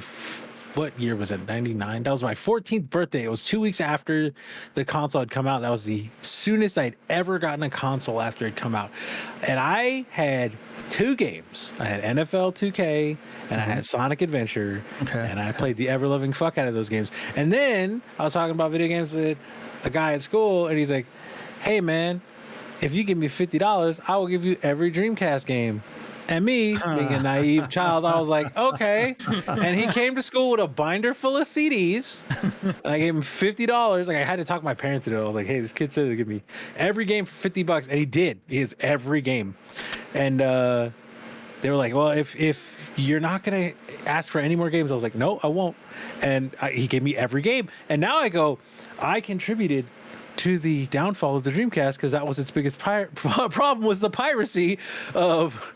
But yeah, like, you know, the Dreamcast was a pretty big mistake. But like, I don't know, man. With the budgets now, I don't understand how they just give away stuff on Game Pass. Like they're talking about Call of Duty. They're banking on Call of Duty this year, and it's like you're just banking on all the people on Xbox not buying it, and half the PC people not buying it and playing it for like 2 months, and then going, I'm bored with this game. Well, didn't you say think about that when Game Pass started though? Like the timing when it started, that was pretty much the heyday of subscription video, and they thought, holy shit, this is making gangbusters. Allegedly, let's try that for games. This is why we don't chase trends. Yep. Well, It's true. It's true in almost anything, I would say. If you simply do nothing but chase trends, you're not going to succeed in the long run. You just aren't. You'll see some success in some areas, sure, absolutely, but simply chasing trends is not going to get you where you want to go. Sure, but the board loves doing that. I know. Well, dude, why does he think we all say that most people on boards are idiots and everything? Because it's like, how did you not see this happening? Though. That's the problem. They are rich idiots. They're rich idiots. That's all they are. Trust fund babies. Yeah, pretty much. That's essentially what they are. So, talking to you, Riccatello. You motherfucker, you. So, I mean, I think Bobby and I talked about this where the PC Game Pass did not go up in price because Xbox can't really afford to push PC gamers away. You know, PC gamers don't play anything that is on Steam. Right, exactly. Full stop. But there are people on PC that do use the Game Pass though, because you know, if they want to try something out. There's dozens of us. There's dozens of you. And everything. Well, and it's been known, I believe, since the FTC hearings and everything, that Game Pass numbers, in terms of like the ultimate users and the people who are obviously going to jump into it and everything from day one, that has flatlined essentially for the most part. They're not getting new people to sign up. So, that's the crux of the infinite growth paradigm that the current stock market finds itself in. If for some reason they're like the line has to be up and green, forever. Somehow, God forbid if it goes down just a little bit to kind of even back out after what 2020 did, and then start to go back up again. No, can't have that happen. Yeah, it's precarious world we live in with corporations at this point, because pretty much can't go up forever. There is a finite amount of resources. Finite amount of resources, finite amount of time, finite amount of people, just people in general. So, well, I mean, the way that PlayStation and Microsoft have been getting rid of people this year, You think they're not a finite amount of people? They're like, oh, there's just infinite people do whatever we want. Fire them all. Fuck them. Well, I mean, yeah. Unfortunately, they're not going to let go of the actual bad management that they have in some areas. Management, who fires management when they're the people firing everyone else, right? You gotta fire yourself. You pretty much need the CEO or CFO type level people to come in and do that. So, because I'm pretty sure the only person who could fire Phil would be, head of Microsoft, essentially. Like, Satya, yeah. Like I don't think anyone else could do it technically, right? I mean, unless the board comes in, I guess. I don't think the board could. They would have to go through Nadella to do it. True. Or maybe they vote to remove him, and then then they get the Microsoft boss to be like, okay, we made the vote, go fire his ass now. Like, yeah, we have electoral college. He has to do it, but he might not, and then his ass will be grass because Nadella ignored the board kind of thing. Right. Exactly. But Nadella, he's smart enough to not ignore the board because no. Well, I mean, they would take him out. It's not even Xbox gaming anymore. It is Microsoft gaming through and through right now. It is so obvious that Phil doesn't really. He's the face of it, but you've got like this little microphone behind him telling him exactly what to say. Essentially, raising Xbox Game Pass prices, taking away day one, games unless you're paying for Ultimates. Making sure these games are multi-platform and everything like that, like all that stuff. Like he's literally saying, like, we need money. We gave you $100 billion. Time to pay up, essentially.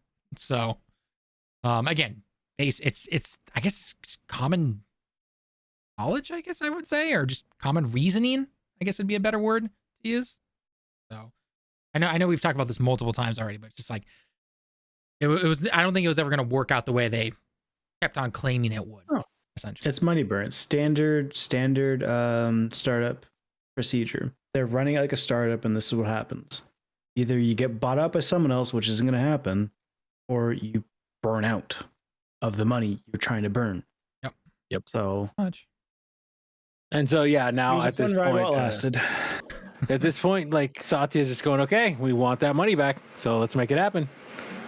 Yep. And that's cool, like, cause like Indiana Jones might be good.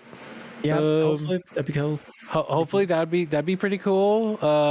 Doom's probably gonna be good. I mean, but that was coming anyway. Yeah.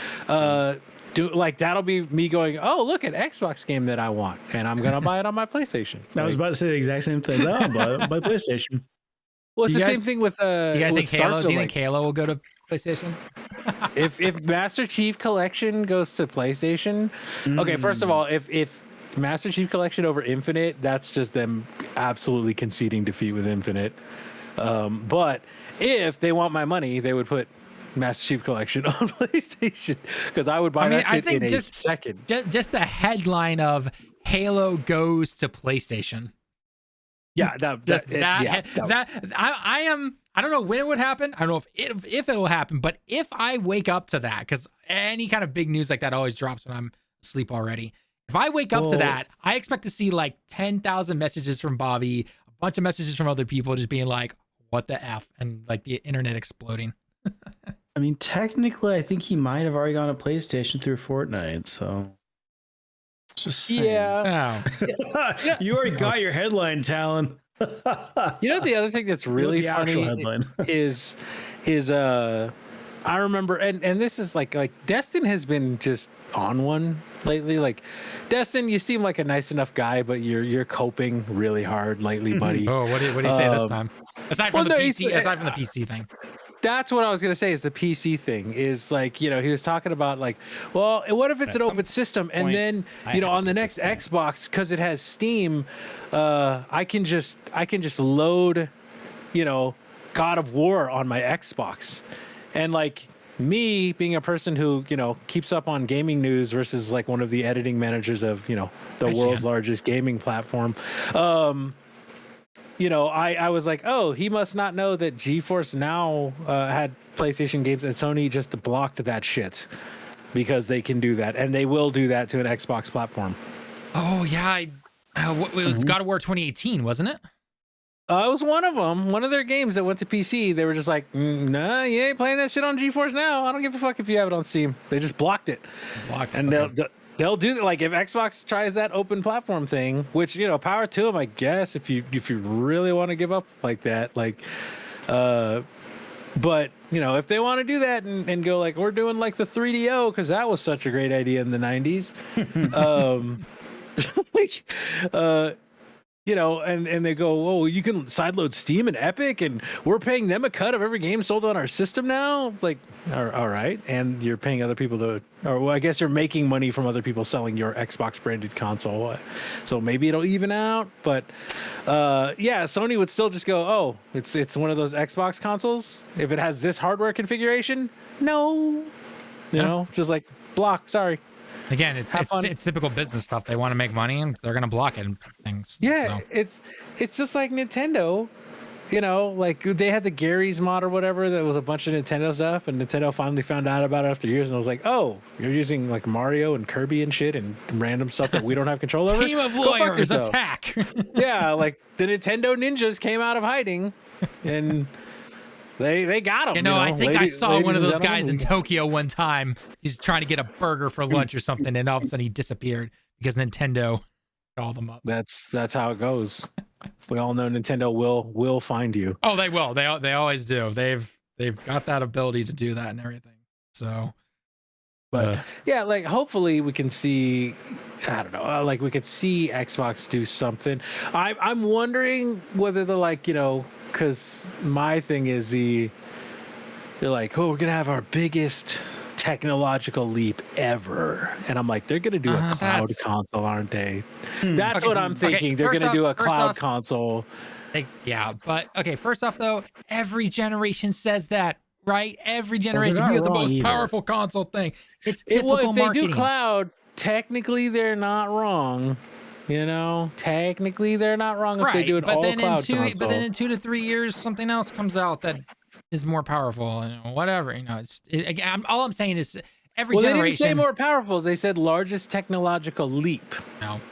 Well, that's different. I hope they're ready to actually make it available because that's going to rely on people having internet.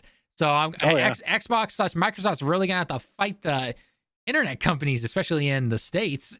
Would be great. I would actually back something Microsoft's doing for the first time in 15 years. That's a good fight, Microsoft. That would be a good fight, but they'd have to make it though, because if they don't, if they just simply say, "Hey, cloud gaming console here now," and then like half of the states are like, "Yeah, I've got either this cap or I've got only this amount of speed." Really, all they would have to do is just go, hey, like Comcast and AT&T and Frontier, you know how you guys all use Azure? Yeah, we're gonna need that internet fixed. Like that's really all they'd have to do. Like, hey, if you guys want to still have like an affordable plan, you're gonna need to make sure the internet works so our Xbox can work. Yeah, I mean, I like I said, if they actually do that, I'd be like, dude, yes, great for you guys. That'd be amazing. Exactly. I don't have to personally worry about that, but I know you guys have to. So yeah, bullet trains and same day Amazon delivery. Talent must be nice, but you know what? We get PS4 Pros for $700 plus $80 plus $30 here. So don't worry. A PlayStation Pro here is only gonna, our PlayStation 5 Pro is gonna feel like paying $1,200 essentially. That's essentially what essentially what the PS5 Pro is. At least our currency's in free fall. Yeah, seriously. We can buy giant cars. Don't remind me, man. Don't remind me. It sucks being on the end. Cybertruck's legal to buy here. Levin, I know you've seen one of those in person. Oh yeah, there's one in my town, and it cracked. It just my eyes bleed seeing it when it drives by because it's a hell of a lot bigger than you think. It's a boat anchor, and it looks the part too. It's horrible. You know what's the weirdest thing, right? Because we know Elon Musk's let's say political leanings as of late. When I went to the SF Bay Area, you know how many of those damn things I saw? I was like, what is happening here? And then I was like, wait. Tech bros. I'm sorry. Yeah, crypto bros. Yeah, like they're still for some reason they're still in San Francisco. They didn't get the memo to move to Texas like the rest of them. They're also And what? still like, after FTX, like believing in crypto, which is just weird, but Lemon, I expect crypto's when got a I rift. come home next year, Lemon, I expect us to see it. Like we'll go out for lunch or something, and then we'll have to You know drive what's around and find funny? it. Is I think they work at the Home Depot, which is crazy to me. that's How the they can funniest afford thing I've to- ever heard. First of all, because how that no is their one- life like- savings, 100%. Oh, Like, 100%. And also how like all the hicks there haven't gone to just beat the shit out of that truck, just taking a bat to him. Because yeah, it allegedly can survive bullet holes, but it will dent badly. So It also, like, when it runs into a post, like, gets shit stuck in its engine and then dies. So Oh yeah. Yeah. And it can't go to the car wash. yep, without oxidizing. Yep. Well, no, it literally would just like go into limp motors, flat out, just not run anymore. Like Ooh. it is bad. You know what I can do in my 2017 or 2016 Toyota Corolla? Go through the car wash. Yeah. There's nothing better than a good, freshly washed car. That's right. But I live in the desert, so I wash it, and then 6 hours later, it is covered in dirt. You guys No, still no, no, dying? no. You still dying from the heat out there? Or is it finally cooling down? Or are those wildfires still going on?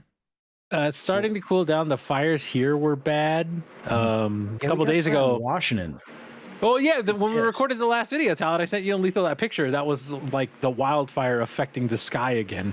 Right. So and that's what I'm asking. I'm like, is that gone now? Is that still around? Yeah, that was only that day. Even by that night, like late that night, it had cleared.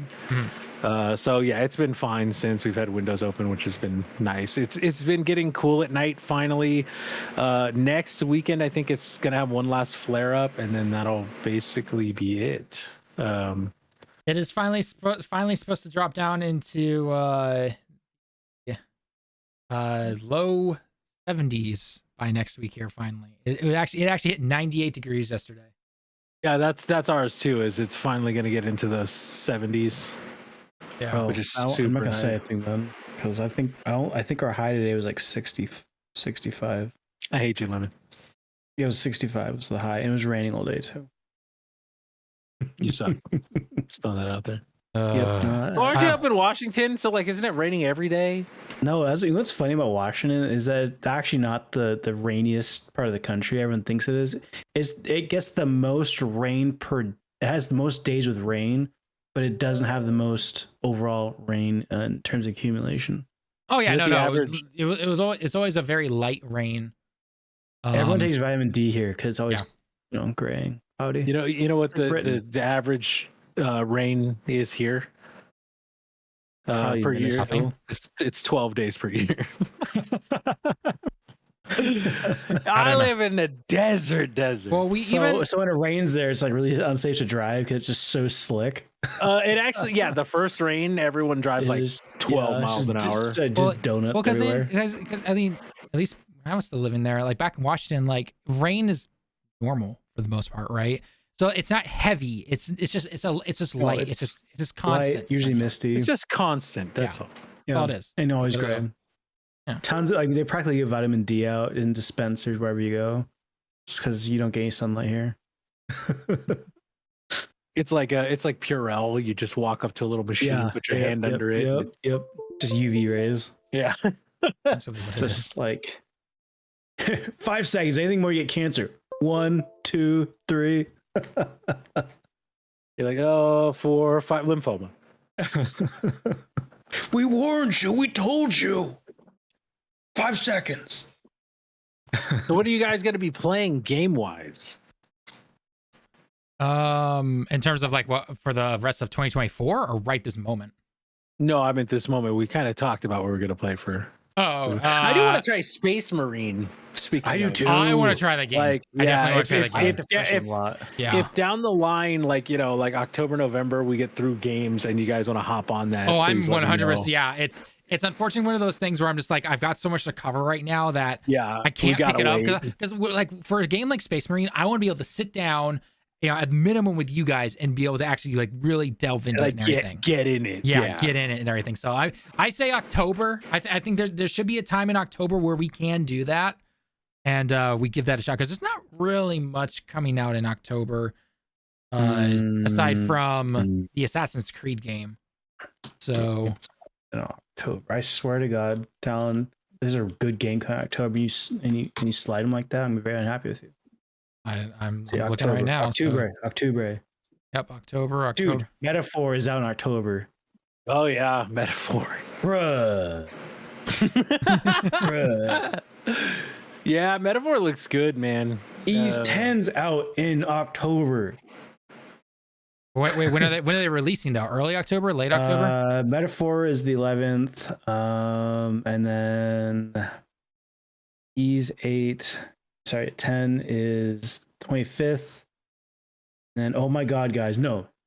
GOTY Contender Dragon Age Railguard is out on the 31st. What? That's been getting good I keep previews right now. This game is even coming out. Where is the hype? Well, it's the thing is people saw it and they were like, it looks like Fortnite. And then the more that comes out, people are kind of like, actually, this looks kind of cool. What's going on? Like, because they don't understand that, like, an art style is a choice, but it's still BioWare and they're not trying to make a live service. So they're going to make a fucking big ass RPG. The last 3 games. I'm gonna buy this probably day one because this is one of those things. Like, you got to understand. Like, man, this is why I'm so upset. You know, like Tango. That's sad. It really is, because like people like TIE Fighter Rush. I didn't like it, but people liked it, and like that could have been, you know, something they could have iterated on. Maybe the next one they find ways to improve and all that. But like, Arcane did not deserve that shit, man.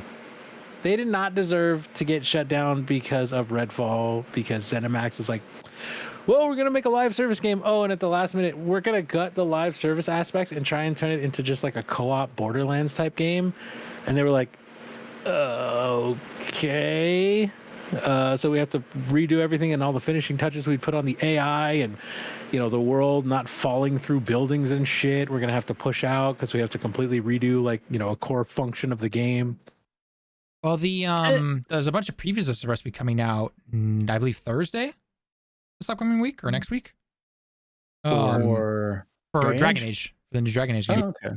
So definitely, because I know IGN just literally had their preview out, and then there are content creators who've made comments saying like I get to talk about this, but I can't talk about it till Thursday. So I guess IGN got to publish their thing first, and then everyone else is doing their thing on Thursday next week or something like that. So, but I mean, like you both said, the more people see it, the more people seem to be excited about it. So, I hope it does well, because BioWare, if anyone definitely needs a win, it's definitely BioWare. They haven't really had a win since what? Mass Effect? No, Dragon Age Inquisition. Probably. Inquisition, yeah. That was 2015, right? And it's been. I think so. Yeah. PS4 game. Yeah, because Mass Effect after that didn't do particularly well. Then you had Anthem. Deserved better, god damn it. Yep. That game deserved better. That is still one of the most unique gameplay experiences I've ever had, and I'm so sad that they didn't give it time to grow. Not surprised. It's EA. They would never throw money at something for like a couple years to fix it and make it profitable. They would never do that. Well, it's like it's weird that at first they did, and they gave the team like 9 months. The team was starting to really come up with like cool stuff. I saw some of the pictures online, like some of the concept stuff that they had, and it looked pretty good. Yeah, and then EA was just like, nah, you know, we had you guys working for 9 months. We're not even gonna give you a shot. Fuck off. You know, it's like, dude, come on. That like, man, like. That's one of those games. The same thing with Avengers. I still stand by that. That was a very unique gameplay experience with each character being, I mean, aside from the doubles, like the Hawkeyes, who were fairly similar, not completely. The Thors were like almost exactly the same, which was stupid. But like Winter Soldier was cool and unique, you know, compared to Captain America. He kind of played like Captain America mixed with Black Widow. Black Panther was awesome. Like the core roster all felt completely unique. Sad times when they shut that down. I was like, really hoping. The raid was actually cool in that game too. It was hard, but well, hopefully Dragon Age can put BioWare back, because if you think about it, BioWare hasn't really been relevant since, again, 2014, 2015 ish, maybe, give or take. Yeah. So a lot of a lot of gamers these days they don't know BioWare, right? Or anyone who came in new after 2014, they probably don't know BioWare. Right, like as the way we used to know them, like, you know, with the Mass Effect trilogy and the original Dragon Age and Dragon Age 2 and all that stuff, right? Like that's even older than that, though. I feel like the golden age of BioWare 15 years ago. So I mean, it's not really I mean, Dragon Age Origins. That's a lot of people consider like that to be really that was a great game. That was a great game. I worked on that game, Lemon. I know it was a great game. Oh, so good. So hopefully this is a way for BioWare to kind of get back into it. So we'll have to wait and see, though. But then that was literally November, the golden age of EA. Right, exactly. But then EA. So, and then November has Mario and Luigi Brothership, which I'm sure will sell at least a minimum 1 million copies. Oh yeah, easy. Dragon Quest 3 HD 2D remake. I really hope that does well. I really hope that does well. That's a day one for me. That's day one. That is a day one for me. It is day one for me. I'm going to be going in buying my physical copy of it. I'm definitely buying that game. Yeah. Shadows, I'll wait for a sale most likely, just because. If Nintendo starts a rewards program, well, no, they have one. Don't they kind of have one. They kind of have the one. Gold coin or platinum gold thing? coin. They Yeah, but it's like to register my games. That thing. Yeah. I guess they do have one. They kind of have one. So. Kinda like easy to forget. Here we go. Here's Lemon's game of the year. Right here. Rents a girlfriend, the Horizon, and the girl in the swimsuit. Okay, so like I'm on Game Rant and like, what the fuck is he talking about right now? What's it called? Rent a girlfriend, the Horizon, and the girl in the swimsuit. The anime. Okay. It's a visual novel. So and kind of I find it weird it's not going on to Steam. I thought this kind of thing would go on Steam, but it's only on the Switch and PS4. So okay. Because Steam thought it was too spicy? What? No, because Steam has a lot of those kind of visual novel type games. So I'm like, of all places, wouldn't it appear there? But no, apparently it's only on Nintendo Switch and PS4. Shit, yeah. Game of the year, baby. America. And then I forgot about that Lollipop Chainsaw game coming out. Yeah. Or that just came out, I think, or like because it's a remake technically or a remaster. Yeah, apparently it's hot garbage. Oh, is it? I feel like the original wasn't anything special either. No, it wasn't. And then the remake, apparently it's like half the shit in it is broken. Oh. Like the audio's awful. Half the stuff is either like the textures are terrible, like just basic stuff doesn't work. It's interesting because it just released on the 12th, so it came out on Windows, Switch, PS5, Xbox Series S and X, and then it comes out on Xbox One and PS4 in November. So that's interesting to say the least. Or I guess technically to be announced, but it's supposed to come out in November.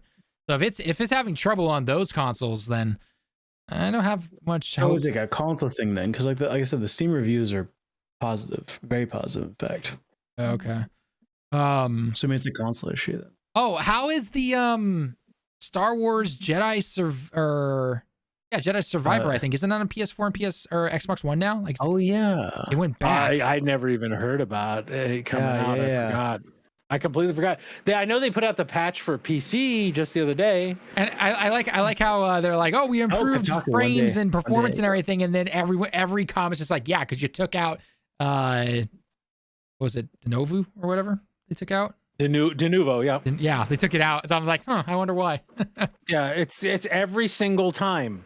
It's just like, stop using Denuvo. Like, look, all right, they've got to have some like contract with them or something, or some kind of financial deal with them or something. Well, they're thinking it's going to actually stop piracy, and it's not. No, like it never does. They pirate out within like a week. Like not even. I mean, sometimes it's just like the day of. Or even before. I feel like I've heard one be like before the game came out. Like, how the fuck that happened? All right, so here's the official performance targets for each platform directly from EA and Respawn. So 900p 30 FPS on the PS4 and 720p 30 FPS on the Xbox One. And the game ran like ass. Well, the VCR Xbox One ran like ass. That thing was it was not similar to the current gen. PS4 and Xbox One, I think, also have very similar setups in terms of chipsets and stuff. But for some reason, the PS4 was binned way better. So out of better clock speed and stuff. But the Xbox One, I totally forgot this, cost more than the PS4 when it came out. Because they have that camera. They had the camera attached. Yeah, the Kinect. Yeah, the Kinect and everything. Yeah, I forgot all about that until someone mentioned that recently. Yeah. Well, I mean, again, Xbox. I mean, a lot of people say Xbox One was the start of the downfall. I mean, they literally had a lead on PlayStation, and then they come out and say, always online, need the Kinect, can't use used games, and then I mean, that infamous 8-second clip of Sony. Here's how you play used games on PlayStation. Yeah, that was a great. That was probably one of my favorite clips ever. That was one of my favorite clips ever. That's one of those things of like, you know, that was like one of the earliest examples of a game company memeing, you know, like, and it really worked out because I mean that's notorious. Like you think of that now, you know, like. No. Although who was that guy? I think it was back in the PlayStation 3 days. They had that one guy PlayStation who like did all those commercials. Yeah, commercials. And what was his name? Was it Kevin something? I think PlayStation commercial. Yeah, like he had some good commercials. Not all of them were good, but he had some good ones. It's Kevin Butler. And he got fired because he showed up or something on an Xbox related thing. Let's see what it was. Kevin fired. Oh God. What happened to Kevin Butler?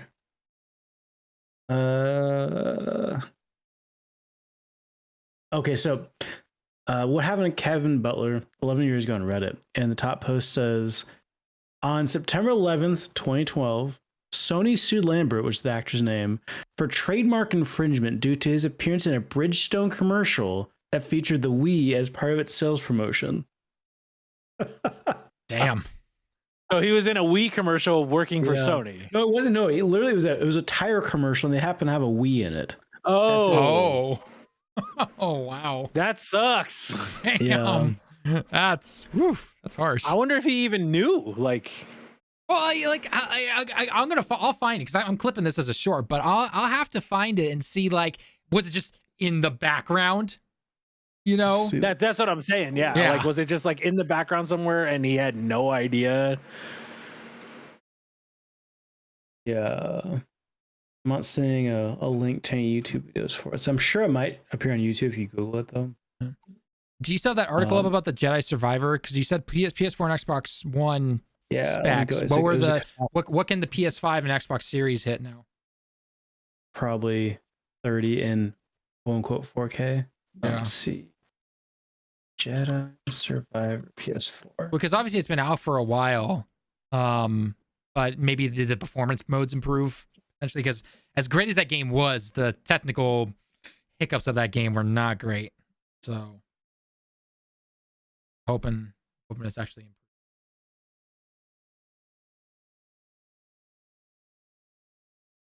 improved. Yeah, there we go. It doesn't look terrible, but the video they have on there is from a PS4 Pro, and it looks like a Switch game. I mean, everyone was kind of scratching their head, like, "Wait, you're putting this on last gen when it can barely run on current gen?" Like, well, I mean, when Grandma wants to go buy a game for little Timmy, and she goes to the store and sees Star Wars, like, "Oh, Timmy loves Star Wars," buys it for the old console. Star Wars Jedi Survivor is still full price on Steam. Battlefront 2 for full price. Yeah, yikes. No. And Timmy's like, fuck you, Grandma.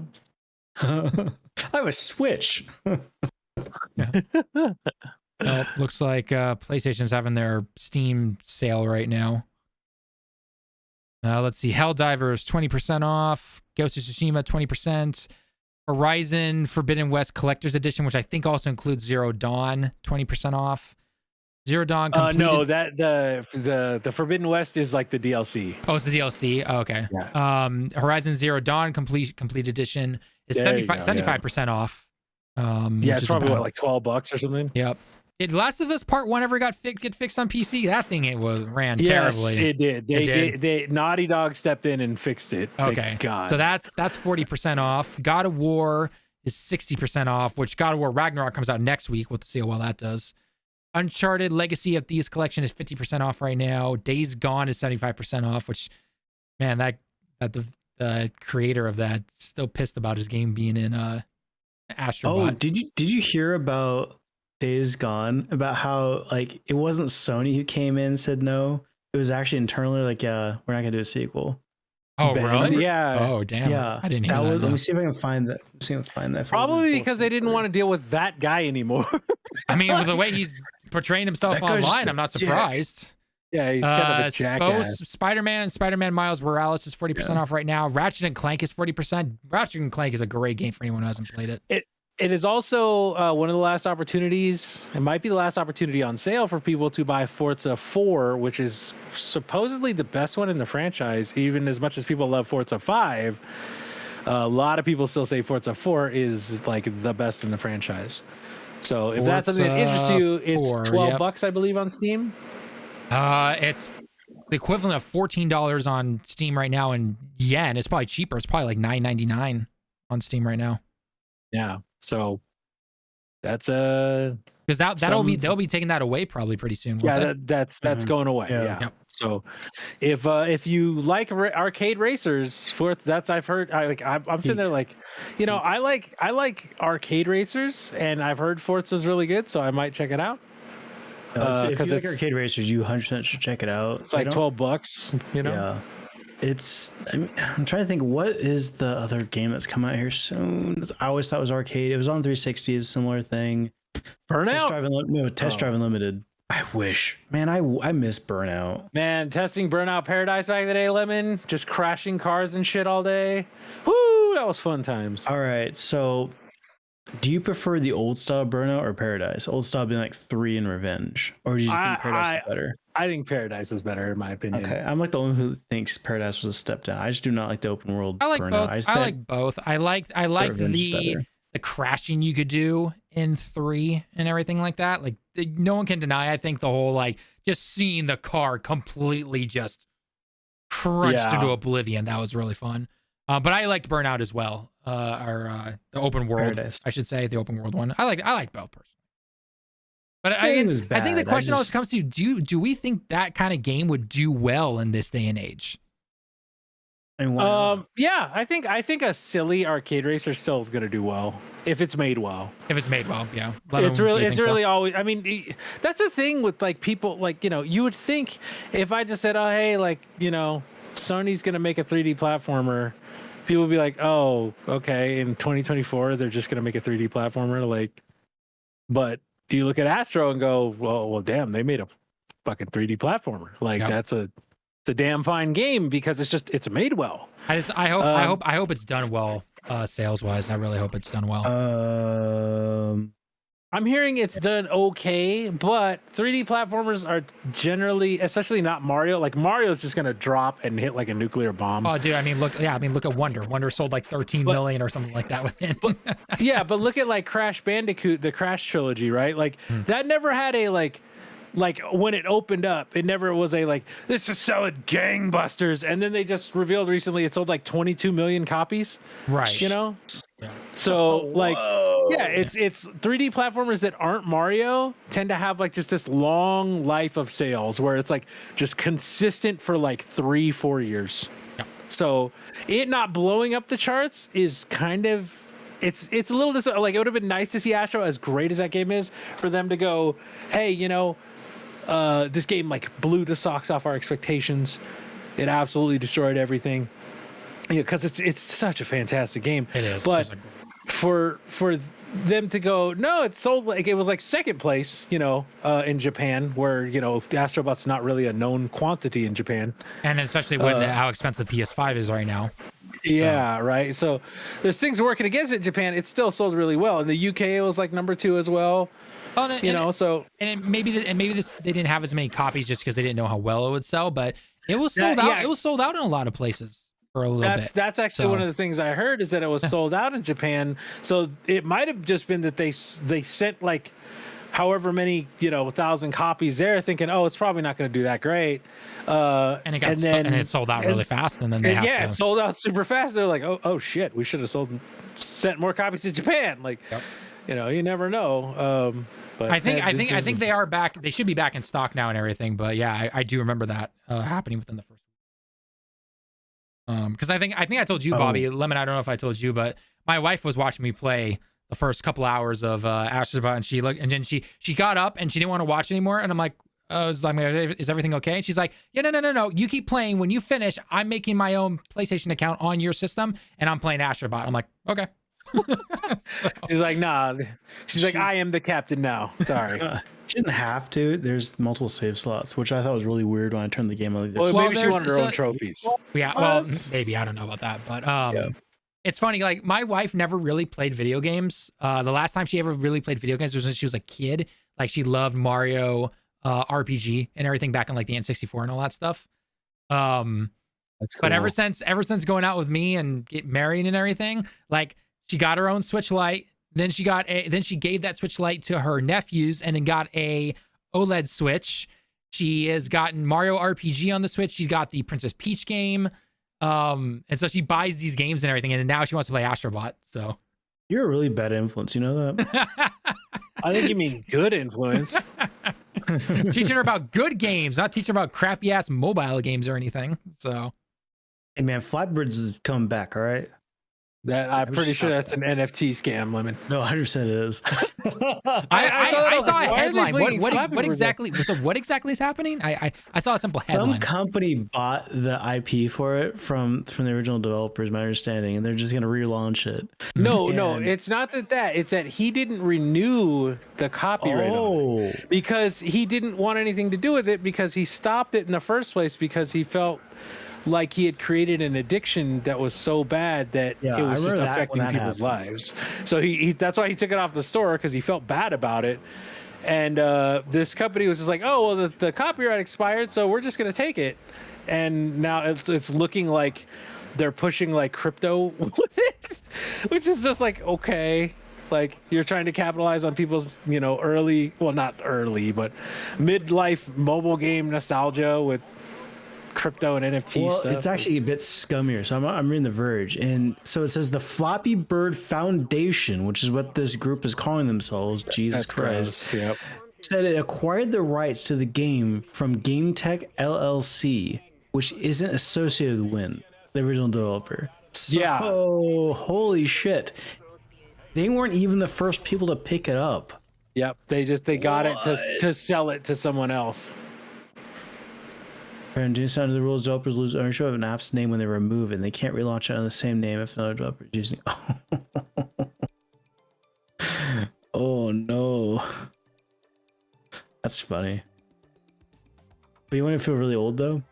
What? Following Flappy Bird's sudden shutdown in 2014.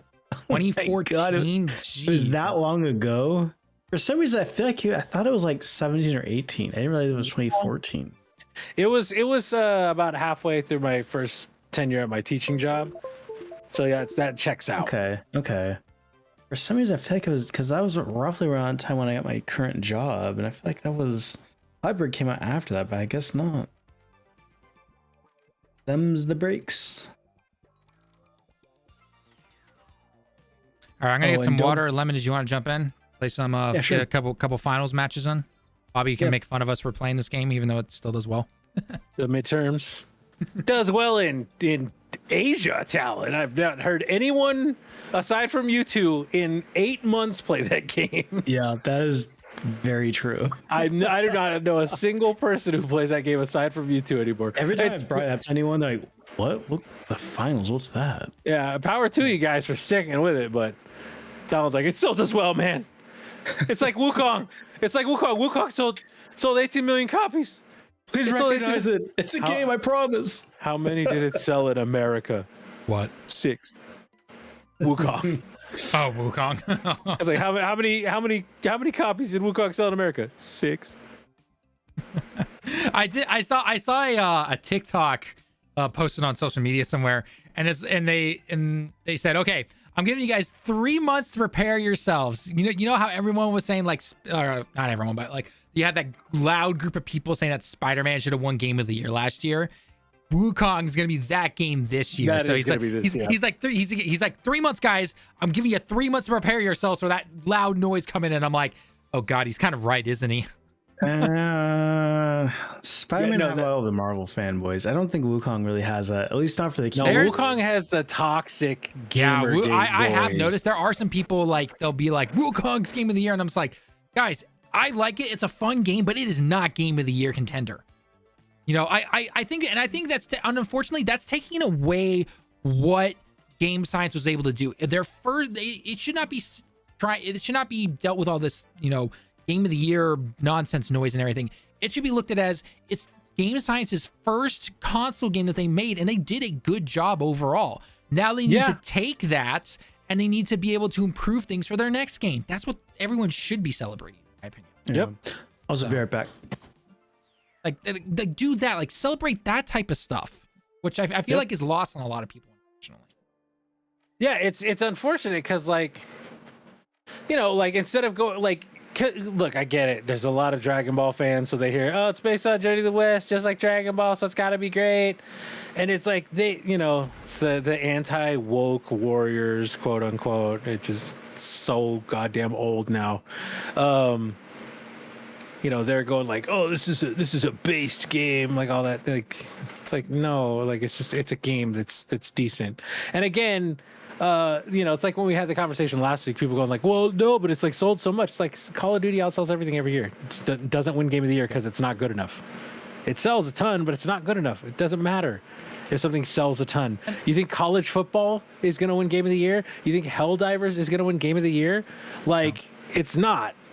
And I'm really sorry to pretend it is. And if you notice, like I've already seen at least Twitter, which is, you know, basically the pulse of, like, you know, quote unquote internet culture. They've already forgotten about Wukong. I don't see anybody talking about Wukong anymore at all. Oh yeah, like it's been like 3 weeks. You know, like well, again, the majority of those sales were over in China. So yeah, it makes sense. And like, yeah, it's totally cool, but yeah, like to pretend like, oh, that has to win Game of the Year. It's I don't know. It's not gonna. It's stop. I think stop focusing on the Game of the Year stuff and just focus on the fact that a relative new development team made a good game, and now allow them to reflect on what was good, what was not so good, and let them, as the kids say, let them cook and let them improve things for their next game. Well, yeah, they made like $1 billion, so they better improve. Yeah, no, they're rolling in money now, and there's already planned DLC for it and everything, which is awesome. Yeah, so and cool, like absolutely cool, like and make it free because you already made $1 billion. Yeah, you know, or make like a part of it free, and then like if you have actual story stuff, if you want to charge, you know, $5 or something like that for it, I'd pay $5 for it. Yeah, sure, why not? Sure, yeah. You know, or again, whatever they do. So.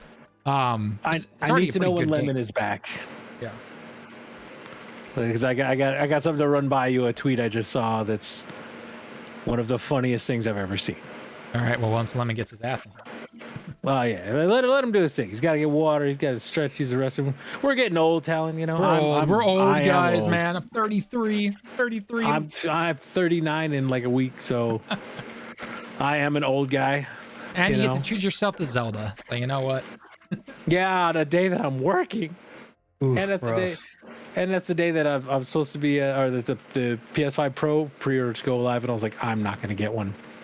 I'm gonna have to pray I can get one on the 10th from like Best Buy or something. Lemon, you're back. So Yep, I'm back. So notorious influencer Colt Eastwood built a PS5 Pro PC equivalent with new parts and a DualSense 5 controller.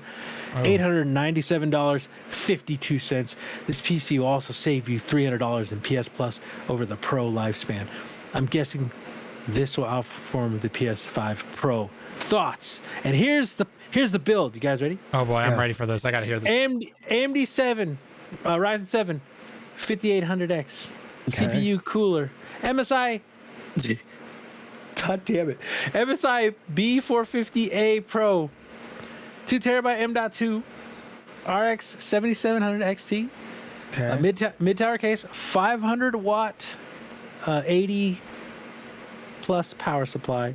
Wait. Say it for power supply is what? 7? 500 watt, 80 plus. Yeah. Okay. So someone replied, said 16 gigabytes of RAM, keyboard, mouse and Windows 11 key.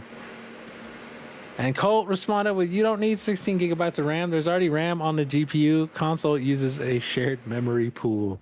Wait, how much memory is on this build? 8? No, none. Oh, because okay, because I missed something there. Yeah, no. The guy was saying, okay, so there's no. Oh, Jesus. Yeah, okay. the guy replying was saying, you missed 16 gigabytes of RAM, a mouse and keyboard, and Windows 11. And he said, you don't need 16 gigabytes of RAM because there's already RAM on the GPU. Oh my. Please, console fans who've never built a PC, shut the fuck up. You don't know what you're talking about. For fuck's sake. Like, look, I get a lot of people are pissed off about the price of this thing, but if you don't know what you're talking about, please shut the fuck up and stop trying to make like you understand anything that goes on in the PC Please send me that realm. link later on. Please send me that link. Like, holy shit. Here, hold on, let me just send you the I mean, picture. I wish I could probably use my GPU's memory as system memory because it's pretty fast. But that's not how that works. My God. You can't use system memory off the PCI bus like that. It's too slow. That's just, it's so weird. Like, It's you can't compare a custom configuration like a console to a PC. There's buses and stuff like that you have to worry about. Jesus H, man. That's rough. That's rough. Kids these days. Man, that guy's like older than I am, I think, dude. Like, boomers, man. Am I right? let me see if I can find this man's age. He's Like got to be near my age. So, and they're dead serious. There's not satire. They're serious. Yeah. Okay. All right. Because I do sometimes have to ask that. Like, there's some people who just don't comprehend satire. So I don't.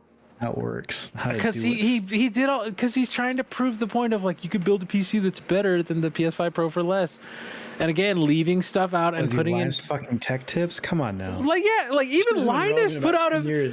Have you guys seen Linus's video where he put out a thing and he was like, this is actually not a bad deal. Yeah, I did. Like, yeah, I was like, dude, deal. Linus, inflation's a bitch. Yeah, when Linus says it, it's like you got to take that. Don't take these fucking console warriors. And look, the PlayStation guys who are going like, oh, it's going to outperform a 4090, bro, because it has new ray tracing text. Like, shut the fuck up. You don't know what you're talking about either, because it's not going to outperform a 4090. It may, if they are using stuff that actually is ahead of the curve and they gotta jump on it and they're mass producing it to the part where they can get those mass producing it to the point where they can get those parts from the manufacturers low enough to sell it for $700 and still make a profit. It may match the performance of my graphics card, not my CPU, my graphics card, which means that in certain games like Dragon's Dogma, you'll probably still have like maybe a 40 FPS mode, but otherwise, like, that shit just it's not going to outperform a 4090 system, especially because like a 4090 system is going to have like a 7800 X3D in it, Well, not even talking about the amount of power a 4090 pulls in is probably more than the PS5 pulls in.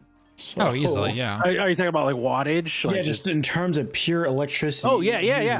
Absolutely. It's bigger than the whole console. Just the GPU is pulling that in. So man, I'm playing Borderlands 3 on DirectX 12, which is always a problem with my old card, and it is on high settings, rocking like 150 FPS.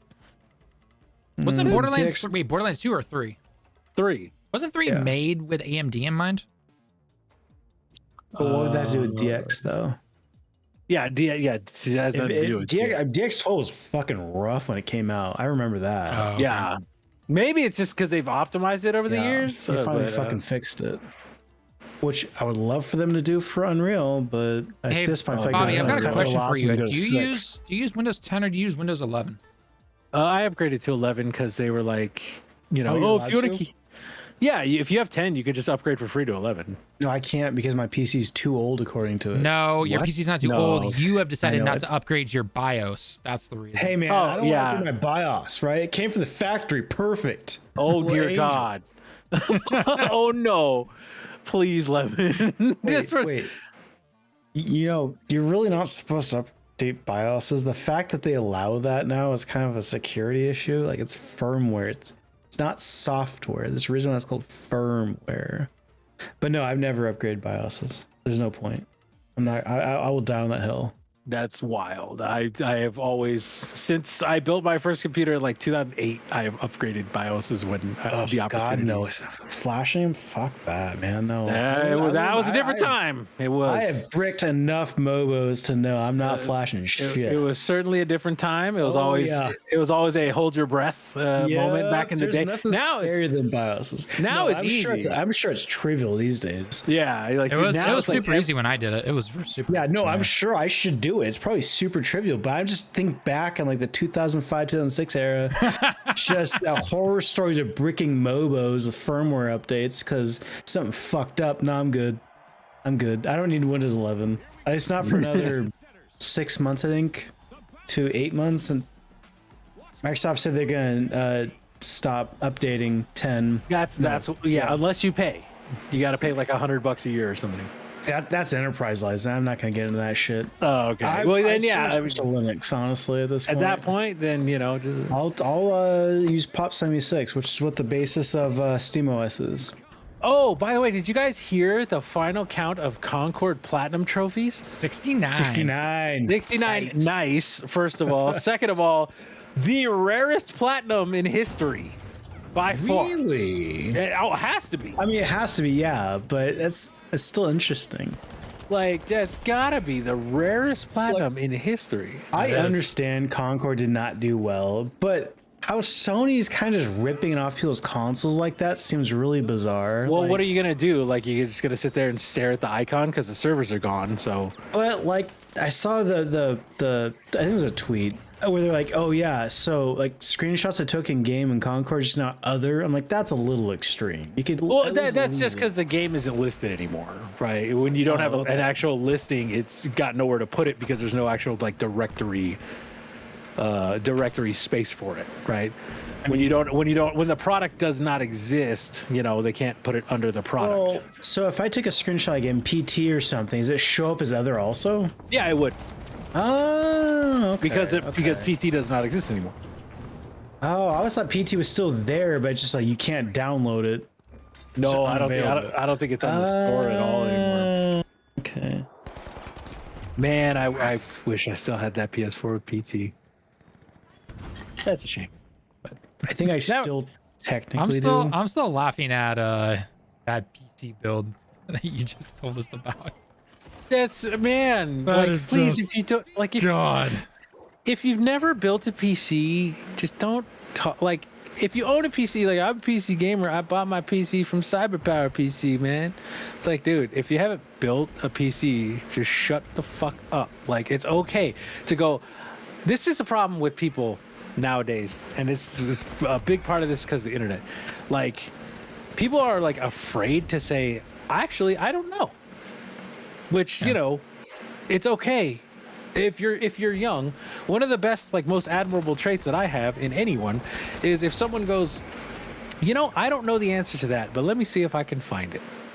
Correct me if I'm wrong. You could build a more powerful PC than consoles back in PS3 days, I want to say. Like, that was actually doable.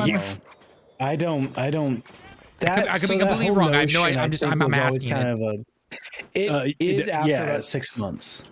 Okay. 6 months after the console comes out, sure. Okay. I think that's that's what it was. But when it come out, it's generally speaking, it's a wash. Okay. I mean, when I first built my first PC, that was 2008, and that was right after PS3 came out, and my PC was running laps around the PS3. And I mean, to be fair, it cost me about $1,000, and that's in 2008 money. So I don't think that's necessarily a fair comparison though, because the PS3 was such a bizarre fucking architecture too. Like, it was core, and like, it was bizarre. Same thing for no one could figure that fucker out. Same thing for the Xbox though. It was going around. All right. So if it's better than Xbox, all right. That's the PS3, like, no one could program for that thing to save their life, and they could. And there's a reason why emulators for it are so elusive, just because it's such a bizarre architecture. Naughty Dog. Yeah. Which reminds me, I want to go. We talked about that Uncharted collection the other day, Tallen. Mhm. I want to go play that. I was playing 2 for a bit. 2's an amazing game. 2's still my favorite game, I think, out of the all the Uncharted games. Yeah, 2. That's also I played the most though too, so I might be biased. Yeah, I'm like when I was playing it, like I recognize it's not the best feeling game, I should say, but I think the combination of the fun gameplay, the story, the setting, and everything, I think that's why it was my favorite. I feel like I need to play 3 again. I really just gave that one a very unfair shake when I played it, because when it came out, like it was kind of buggy and the game didn't play right. I guess they put a patch out. I love 3. I thought 3 was a lot. 3 was That's okay. what I'm saying. 3 was Like, okay. I didn't think it was as good as 2, but I still loved it. Like, you know, it's still way better than 1. I was like, you know, the story. I didn't feel like the story was as good as 2, but I felt like some of the set pieces were fucking rad. Still, like the whole plane set piece. You know? it, because I that was my least favorite Uncharted, even worse than 1. So I think I should need to replay it, because that I only give it a fair shake. I only played it once. I mean, you know, that happens. Like sometimes we'll play a game and go back and go. Oh, for sure. Yeah, for sure. This isn't like I didn't like this too much, and now I'm like, you know what, it's all right. You know. See, that's what happened to me when I replayed Wind Waker. I was like, Wind Waker was my favorite Zelda, far and away. And I replayed, I'm like, this is not my favorite Zelda. This game I actually long. love that game. It's very it is very long, but for the longest time I was like, I kind of prefer Majora's Mask over this. I prefer Ocarina over this. I love Majora's Mask. It's like, see, I feel like I didn't appreciate Majora's Mask as a kid when I played it. I appreciate it a lot more as an adult now. oh, if you guys played that when it was new, you guys would have played that when you were like what 7, like. I think so. Maybe 7, 8, 10, 7 to 10. Something like that. Zelda. So you're 33 talents. You were like what 91 ish. 91 is when I was born. Yeah. Yeah. So that would have been like 9 for you guys. Like you guys would have been 9. And for me, I was when that came out. I was like 15. So. You know, for me it was confusing. I was like, wait, hold on, what the hell was going on here? So like, I could definitely understand like a 9-year-old. Yeah, going, like, no, I could. I had no idea. I would pretty much get to like the bombers. Yeah, the bombers. Yeah, it was the bombers. I want to see boomers. I don't know why. I guess because I'm so used to saying "Okay, boomer." I got to that part. I pretty much got out of the Deku mask, and that was about it. That's as far as I could really ever get. And I remember renting it one time, and there was a complete save on it, and it had like the Great Fairy Sword and stuff. I thought it was the coolest thing ever. And I blew away the save, and I tried to do it myself, and I couldn't do it. And it wasn't until the 3DS remake that I ever got the Great Fairy Sword again. Man, what a fucking great game! Brad sent me a. He went to Ross and he found a Majora's Mask, like the key art Talon. Mm-hmm. And he had one in his room. I was like, yo, where'd you get that? He's like, oh, I found it at the Ross near me. And I was like, damn. Like, because those are, you know, it's like, those are just, it's random what you find there. Oh, yeah. Right? Oh, yeah. So he found it. I was like, damn. Well, if you ever see another one, dude, send it to me. And like, you know, like 3 months goes by and he literally sends me a DM on Twitter with a picture of it in his hand. And he's like, do you still want this? And I was like, yes. Yes. So he bought it and sent it to me, and I paid him for it and for the shipping and all that. And I was like, thank you so much, Brad. Like, it's like my favorite. Before, like, I love the wild games, like Tears of the Kingdom, Breath of the Wild. Like, I just love the creativity of those games and how much you can do. Before that, though, like Majora's Mask is my favorite pre-wild Zelda. So I absolutely just think that game is so creative.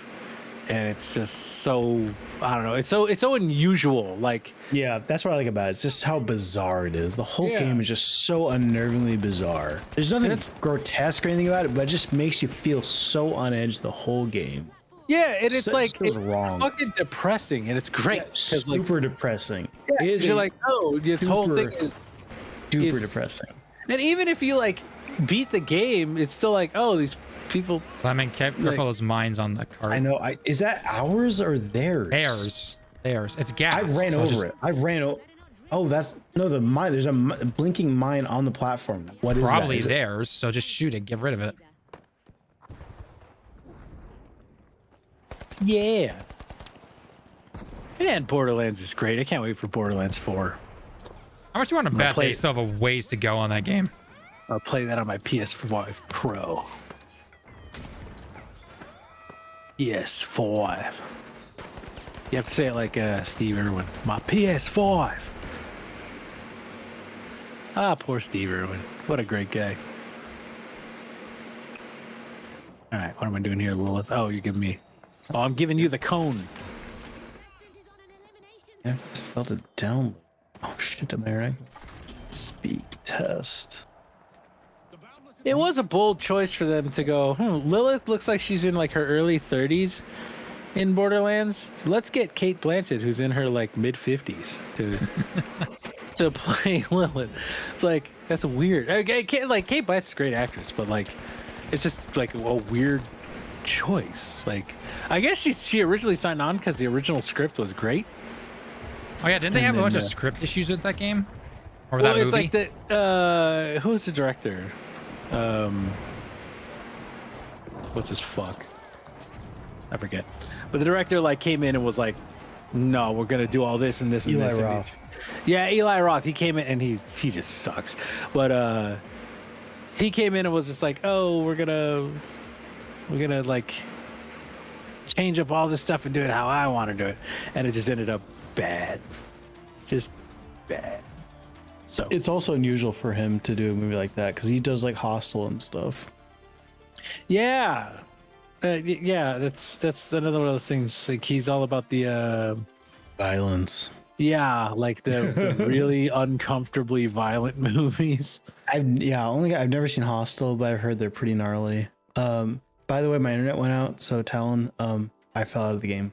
Oh, I was wondering. I was like, where were you? And then, oh. Well, no, it's weird because I'm in this diatribe about Majora's Mask, and all of a sudden I'm like, the stream stopped, and no one's saying anything, and all of a sudden I get kicked out of the game. Discord's like, "Hey, you have really poor connection." I'm like, the fuck's going on? And all of a sudden, you guys start talking about Borderlands. Like, what's going on? What's going on, guys? Wait a second here. So yeah, after you finish that game, invite me again. What's going on? What's going on? It's unusual for your internet to go out like that, just completely go out. It's been getting progressively worse to the point where I'm contemplating paying an extra $10 or so a month to T-Mobile so I have a backup hotspot for it. Because I feel like it's been getting worse and worse this year, which sucks ass because they've been great. My ISP has been awesome this whole time I've been in this house, except for this year. And it sucks. Pisses me off. Because it's like, oh, I can go to CenturyLink or Comcast. Oh boy. Like, all right, I thought you had the fiber optics that they had there. I do, and they keep shit in the bed. And in fact, I actually emailed their support one time.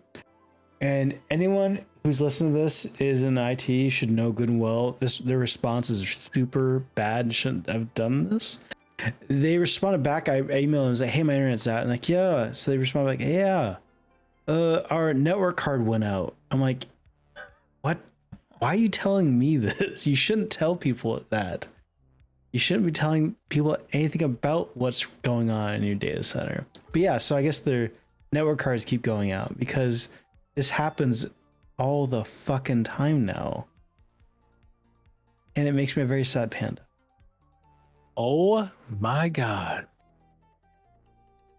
Okay, so I was playing Borderlands, I closed it, and it's like, oh, you got, I don't know how this just opened, but it's a Microsoft game thing that's like, here's your rewards for playing a PC game, right?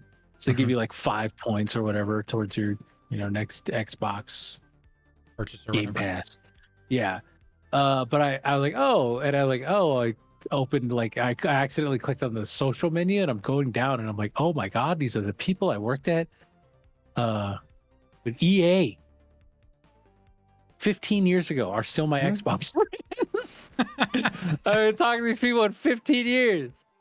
Isn't it fun? Wow. One of them was on yesterday. Oh, and there's my buddy who worked with me, who is still one of my best friends. Last seen online 1 hour ago, which means he was on his PC because he just lets everything open. Oh, but yeah, Daryl. He was one of the leads and Conrad. Oh my goodness. Lemon, That's we'll have to do another Mario Kart night when I come back to the States next year. That's one of those things that, like, you know, because we were just compliance, our name was never in the credits. Makes me sad. But I can still play all those old games and see my boss's names in the credits because we were contractors. They just kept renewing our contracts for like 2 years. So the Microsoft way. yeah, and that was, you know, and then they were like, one day we went in and they're like, hey, everybody, they let us work for like 30 minutes. So we all get there like 9 a.m. We start working, and then 30 minutes in, we see like the floor manager walk in, and he calls all the like our leads out, like our managers. And we're all just alone there, which is like, that's never supposed to happen because the security, they don't want you taking a disc and putting it in your bag or anything. And we're kind of like, that can't be good. And then they don't come back, and the floor manager goes, hey guys, need everybody to take their software out and put it up on your lead's station. You know, whoever your lead was, put it on their station. You know, because they would just leave the builds like, you know, on a spool with like copies of the build that we were working on. Like, put it on your lead station, and then we need you to come over to the meeting room right here. Like, the entire floor goes in there and like, so this is your last day today, guys. We're going to be asking you to leave immediately. Yep.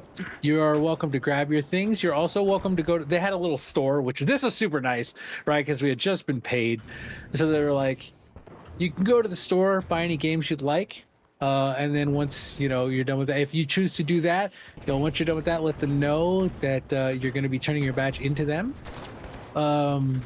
In the if not, store itself? Yeah, because they would just, because the store was like within like 25 feet of the main building entrance, right? Okay. So they were like, oh yeah, you know, you could just leave it with the store, and once you're done, but feel free to buy whatever you like. And yeah, you know, we're sorry about that, but no, they weren't. You know, they weren't sorry about that. No, and I was like, okay. So yeah, and they were like, you know, if you don't want to do that, go ahead and leave your badge with us now. So like, ton of us went to the store, and basically, this is not stock. Oh yeah, we just bought as much as we could and scalped everything. Yep. Because they're like, you just laid us off. Why would we not? You know, because they would sell PC copies for $10 and console copies for $20. And so you could easily go and be like, hey, I have this new sealed version of like Battlefield that I bought, but I don't really want it. If you want it, you can have it for $50 instead of $60, sure. eBay, right? Man. Yeah, no, not even Craigslist. That was when Craigslist was a thing, Lemon. Oh yeah. So you could just. Oh god, Craigslist. I remember that. Go to the Safeway. Yeah, you could be like, you could be like, hit me up, and you know, I'll meet you at the grocery store. Exactly. Just like meet you at the drugstore down the street. I basically doubled my money off my paycheck with that, and I was like, well, that'll hold me over for a while, and now I've got unemployment too. So, yeah, that was a fun day. I mean, that's one of my favorite jobs I've ever had, and if it didn't bum me out so much losing it, I probably would still have at least tried to be in the game industry still, because I really love that testing. Like, my brain understood it, you know. Yeah, like just look for compliance testing. I'm sure you've dealt with that. Well, it's funny. I mean, I got into computers because I really wanted to be a developer as a kid growing up. I was like, I want to make video games. It's like the coolest thing ever. And when I got to school, I kind of learned how shitty the video game industry was relative to other, areas of software. Yeah, you go to other software dev, and they're giving you massages in your desk. They have nap pods. Video games, it's like you're in a closet. You know, everyone smells like Pringles and ass. You know, like it's just like, okay, I'm just gonna go work for Facebook. You know, or for I'll just play games as a hobby. Yeah, exactly. So. It's one thing, you know, like people say, don't turn your hobby into a job because it can hurt you. Yeah, because I've actually seen the office for Square Enix in Japan. They actually have a lot of that stuff for their workers there. So they do. A lot of places do more now. It depends on the company. Yeah, it depends on the company. Like EA was never bad. It was actually really nice. They had a big floor. Like we all had. I mean, it wasn't there wasn't cubicles, but there was like stations, you know, it was just like big row of like tables that were set up with the some of them had the CRT, some of them had, because it was kind of that transition point. So some of them had the flat screen HDs, some of it had the CRTs, so you could test every resolution. That was on 360, PS3, and we were out. Oh, jeez. And so we had to test for PS2 because back then they made a separate version for PS2 as well. You know, they made games for the PS2 for quite a while still, didn't they? Even after the PS3 release? Yeah. And then same thing with the Xbox didn't. Xbox was just like 360, that's it. Right? Like we never had Xbox games, at least not that I remember. I don't ever remember testing like an Xbox game. But that the 360 came out like 2005. And that was 2008, so they might have just ended support really before, you know, I got in. But no, it was like cool. We all had room to work and all that, and like they subsidized the snack machines, which was really nice. Especially like there's a period there where, you know, broke up with, you know, the lady I was seeing at the time, so I was paying for the place we were living by myself. So I'm like, I can afford like potatoes, oil, and then like granola bars from the machine at work because they're a quarter, and that's how I lived. You know, because I had to pay the rent on the place by myself. But it was, you know, it was still like awesome because I was able to do that, you know. Right. But yeah, like it ended up being one of my favorite jobs I ever had. I was really good at it. They actually, funny enough, they made me right before, it was 5 days, I think, before they shut us down. The floor manager called me in and he's like, hey man, you seem really good with Nintendo stuff. Like you always catch like weird stuff that nobody else sees. I go, yeah, because you guys tell me to like, you know, look for this, look for that. I don't know how people don't see it, you know? You know, he's like, hey, so we're gonna do, because Nintendo's the problematic one, because like I don't know how it is now, but back then Nintendo was super harsh. Like if you had one graphical issue, like you would fail, right? Whereas like PlayStation, you have like a building that like flashes, right, and doesn't, not loading everything right, flashes a little bit. They're like, oh, just patch it. We'll pass you. And Nintendo's like, if you have a word bubble, right, and a piece of text touches the black outline of the word bubble, you fail. Like that's how hardcore they were back in the day, right? So like I would catch little stuff like that, or I'd be like, yeah, hey, the pixels here are like they're uneven, right? And I know Nintendo cares about presentation. We might want to look into that. And there's so many times like I had devs and the floor manager go like, man, you saved us, you know, 10 grand for a resubmit, so thank you. And so he called me in and was like, hey man, you know, you're good with Nintendo, like we want to start an actual team that's dedicated to Nintendo, and we want you to lead it because you can teach all these people what you look for. Oh dude, that would have been cool. I know. And it was literally, he was like, hey, we're gonna get it set up in the next few weeks. You would be a permanent employee, so we'll have dude, that would have been awesome. Yeah, and that's part of the reason I was so bummed about losing that job, is because like they literally, after 2 years, they were like, you're good enough at this that we want to make you a permanent employee, and then they shut the whole thing down. So like it was kind of crushing. But Lemon, did you flake out again? Is your internet? Yeah, he did. I saw Stunning Lemon has left the game on the screen. Oh, sorry, my dude. I gave up trying. I just quit the game. I was like, I gave up. No, trying. I think yeah. My ISP is like, fuck it. We're no games for you, boy.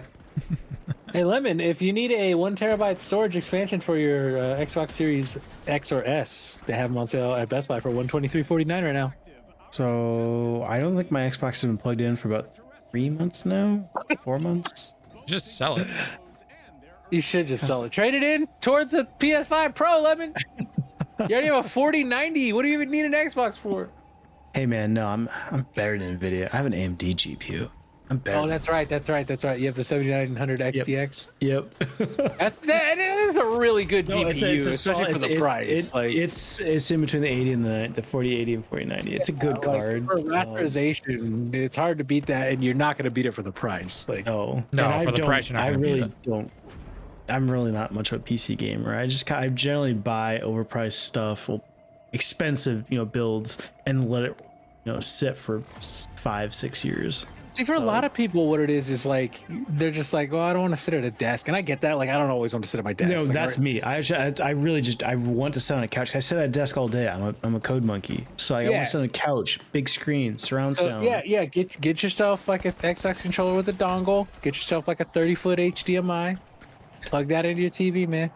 That's what I do with like if I'm like, oh, I want to play Alan Wake 2 and I want to play it on a computer, I'll play it in like 55 struggle frames on my 4070 on my 4K TV. Like okay, so I get to chill. Like, it's funny, when I moved into my place, I think Overwatch just came out, so that's exactly what I did. I just plugged my PC into my television and just played that.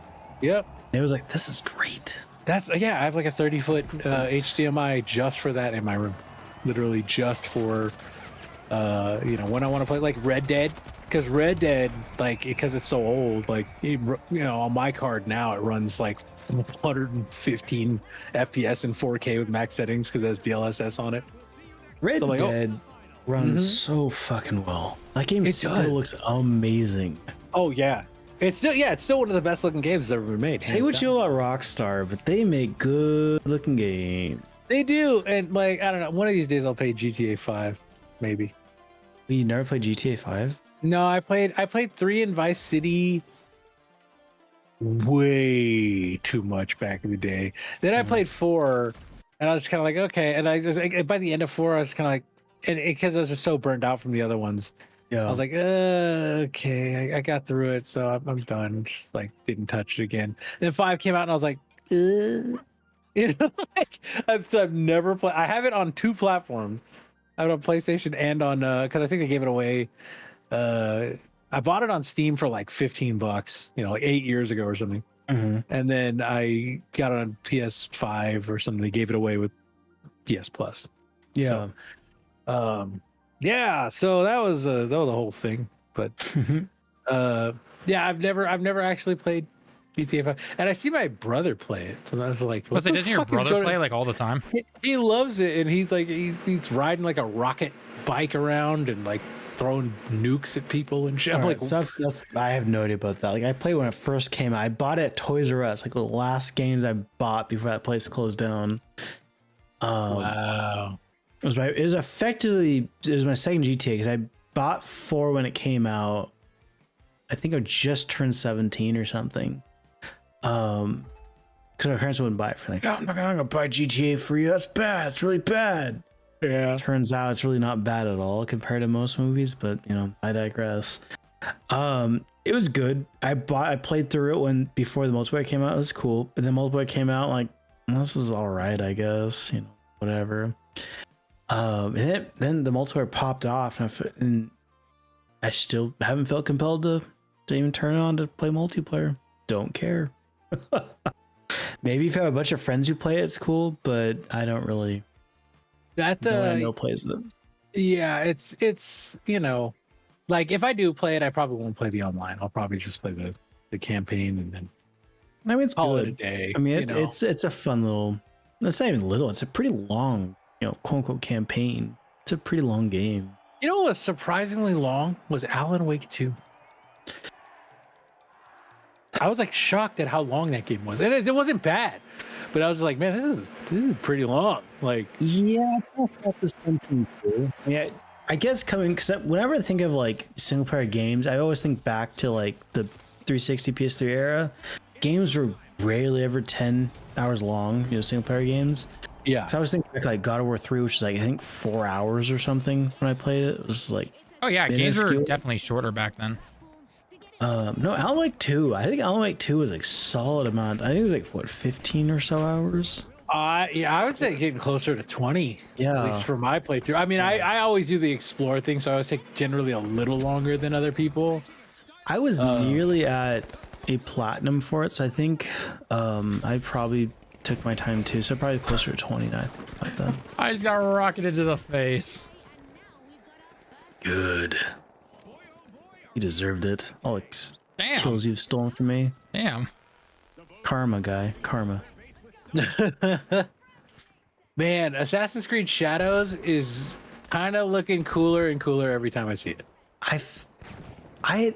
genuinely, until today, thought it was coming out next year. I did not know it was coming out this year. It's coming out in November.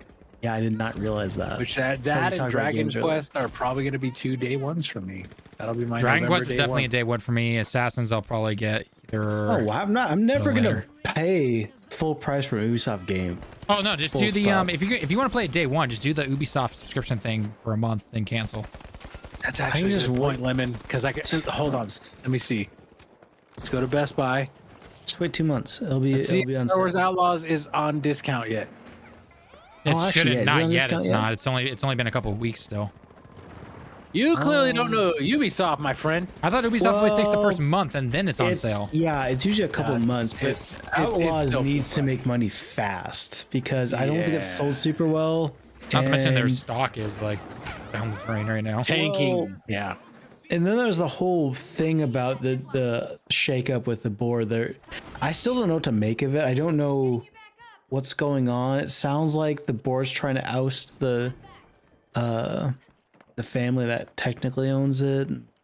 Yeah, the So whole, there might all, be like a- all the higher positions they're all family in some way, and And they're fucking up. yep. Ubisoft. Yeah, it's the Gilmont family, right? Eves Yeah. Gilmont, whatever his name is.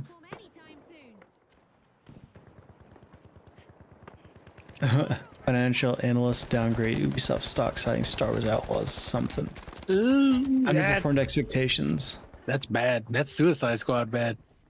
No, I mean obviously not that bad, but I was say it's I not thought that Star Wars bad. 'Cause Outlaws. I thought Star Wars Outlaws would do better because it's Star Wars. Like Star Wars tends I thought to do the name good alone would do a regardless. little bit better, but I guess Yeah, not. exactly.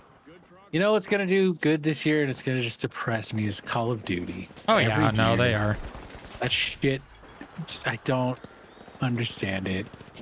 Well, and then Never get Microsoft's gonna be like, oh, so this is the power of Call of Duty, and then everything's just gonna be like, yeah, f this stuff, Call of Duty. Just everything focuses on Call of Duty.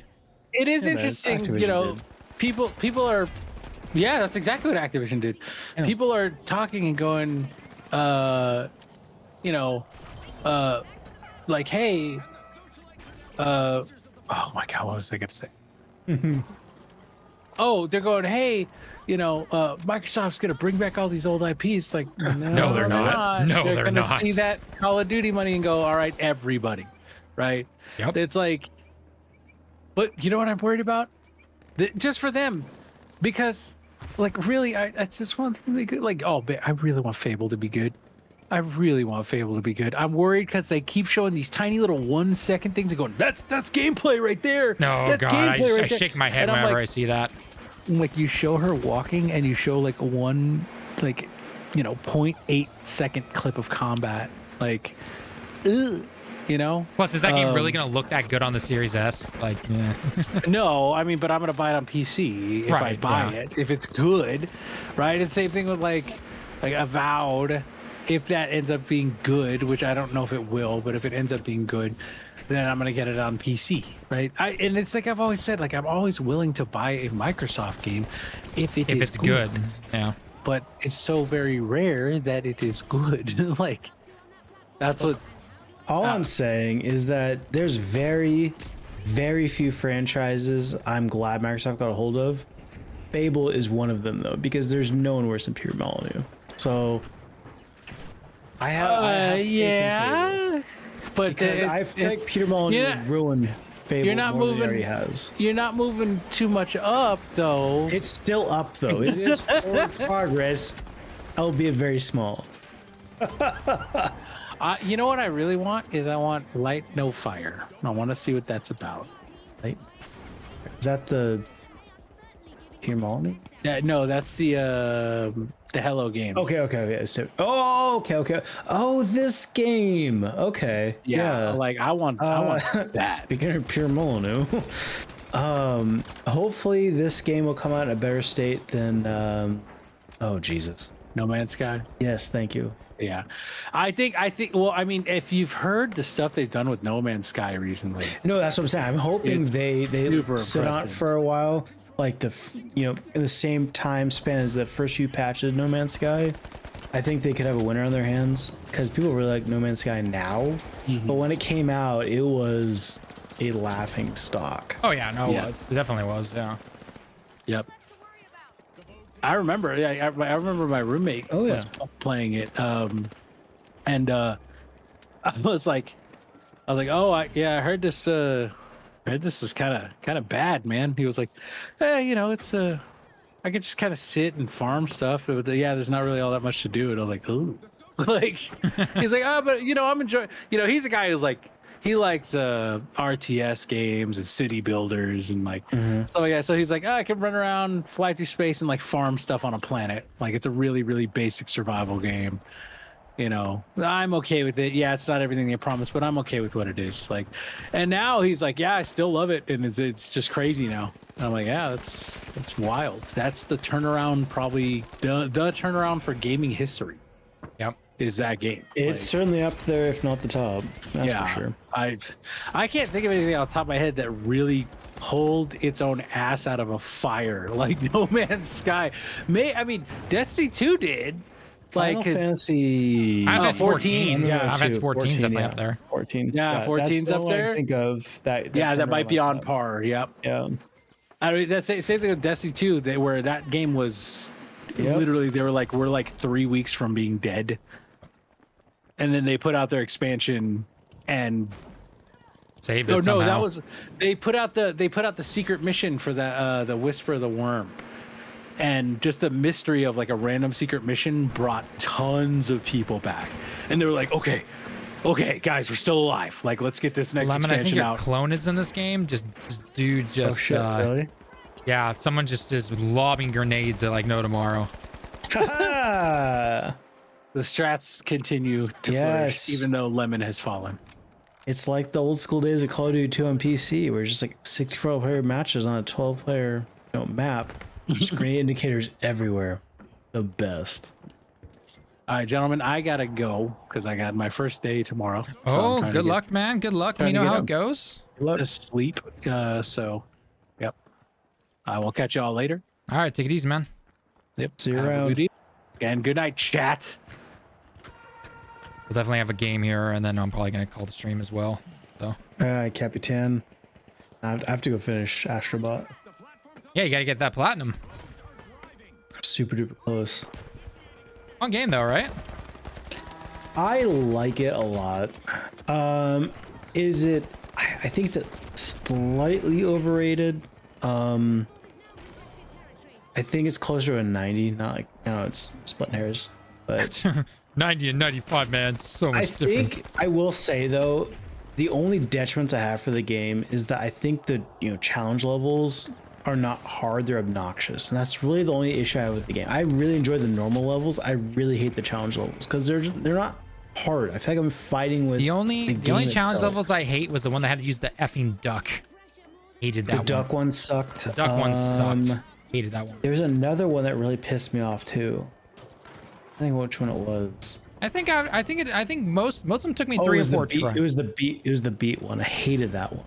Oh, okay, so it's funny. I think Bobby had trouble with that one as well. Don't try to follow the beat. Just look at I tried to follow the beat and it did not work. Don't do it. No, you can't. You don't follow the beat. All you got to do is just watch, because it's that first area where the platforms turn into spikes and then they go back to the jumping. Just watch the pattern. Just stay on one side for half of it and one side on the other half. That's all you have to do. And then after that, you just go through like normal. That's all you have to do. Pissed me off so goddamn much because I was convinced they were skipping beats. I was like, I'm not. No. I don't have a sense of rhythm. Don't try to follow some kind of rhythm game or anything like that. Just even I knew. I was like, this feels off. Like I there's something very off about this. Yeah, those are probably the two that really pissed me off the most. But no, I think as a whole, like in the next game, fingers crossed, Astro Bot 2. They have to be able to get one. I hope they do less challenge levels and just more. Well, they're having free DLC come out soon, so. I hate DLC because I'm going to come back to the game and I'm going to be super bad at the game. I guess for Astro Bot, it's not super crazy because it's a pure platformer. It's a platformer. So you take a couple minutes to get used to the jumping, and that's all you have to do. So. I mean, I will say, I think Astro Bot might be the best pure platformer PlayStation's ever had across any platform. I still feel like I enjoy Ratchet and Clank more, which I don't consider. I don't really consider that a more of an action. platformer though. Exactly, that's what I'm saying. So I don't really have a whole lot of qualms saying I prefer Ratchet because it's technically a different sort of genre. Mm-hmm. But no, I really enjoyed it. I thought I had a fun time with it. Yeah. I mean, it's probably my number 2 game of the year after Yakuza. Right. So I really like that series. Oh yeah. But yeah, it knocked off Final Fantasy or Cloud. So it's not number 3. We'll see where Zelda puts it. We'll see where. I've heard nothing but good things about Zelda from people who've tried it at like PAX and everything. So my only issue with it is that if it's too different from the formula, like if you're like, oh, I've heard Zelda it goes game. back to the old school way of playing it, but they do have some new stuff in it. Again, we'll just have to try it out ourselves. Yeah, no, I'm looking for it. It's definitely. I mean, of course, it's day 1. Yeah, it's gonna be like day 4 for me because that literally releases as I'm at TGS. So. It's a Switch game. You can play it. Not with all the interviews and everything. I'm not gonna have time, dude. So, all right, guys. With that being said, though, we're gonna end the stream there. Thank you so much for everyone who stopped by. It was a lot of fun hanging out and chatting with people. And Lemon, as always, thanks for stopping by and giving your raw thoughts on the PS5 Pro and all that stuff, which I'm sure everyone's gonna forget about in like a week. So, Anyway, with that being said, though, guys, I'm Tallen with Direct Gaming. Thank you so much for stopping by. Until next time, everyone. See you all in the next one. Johnny.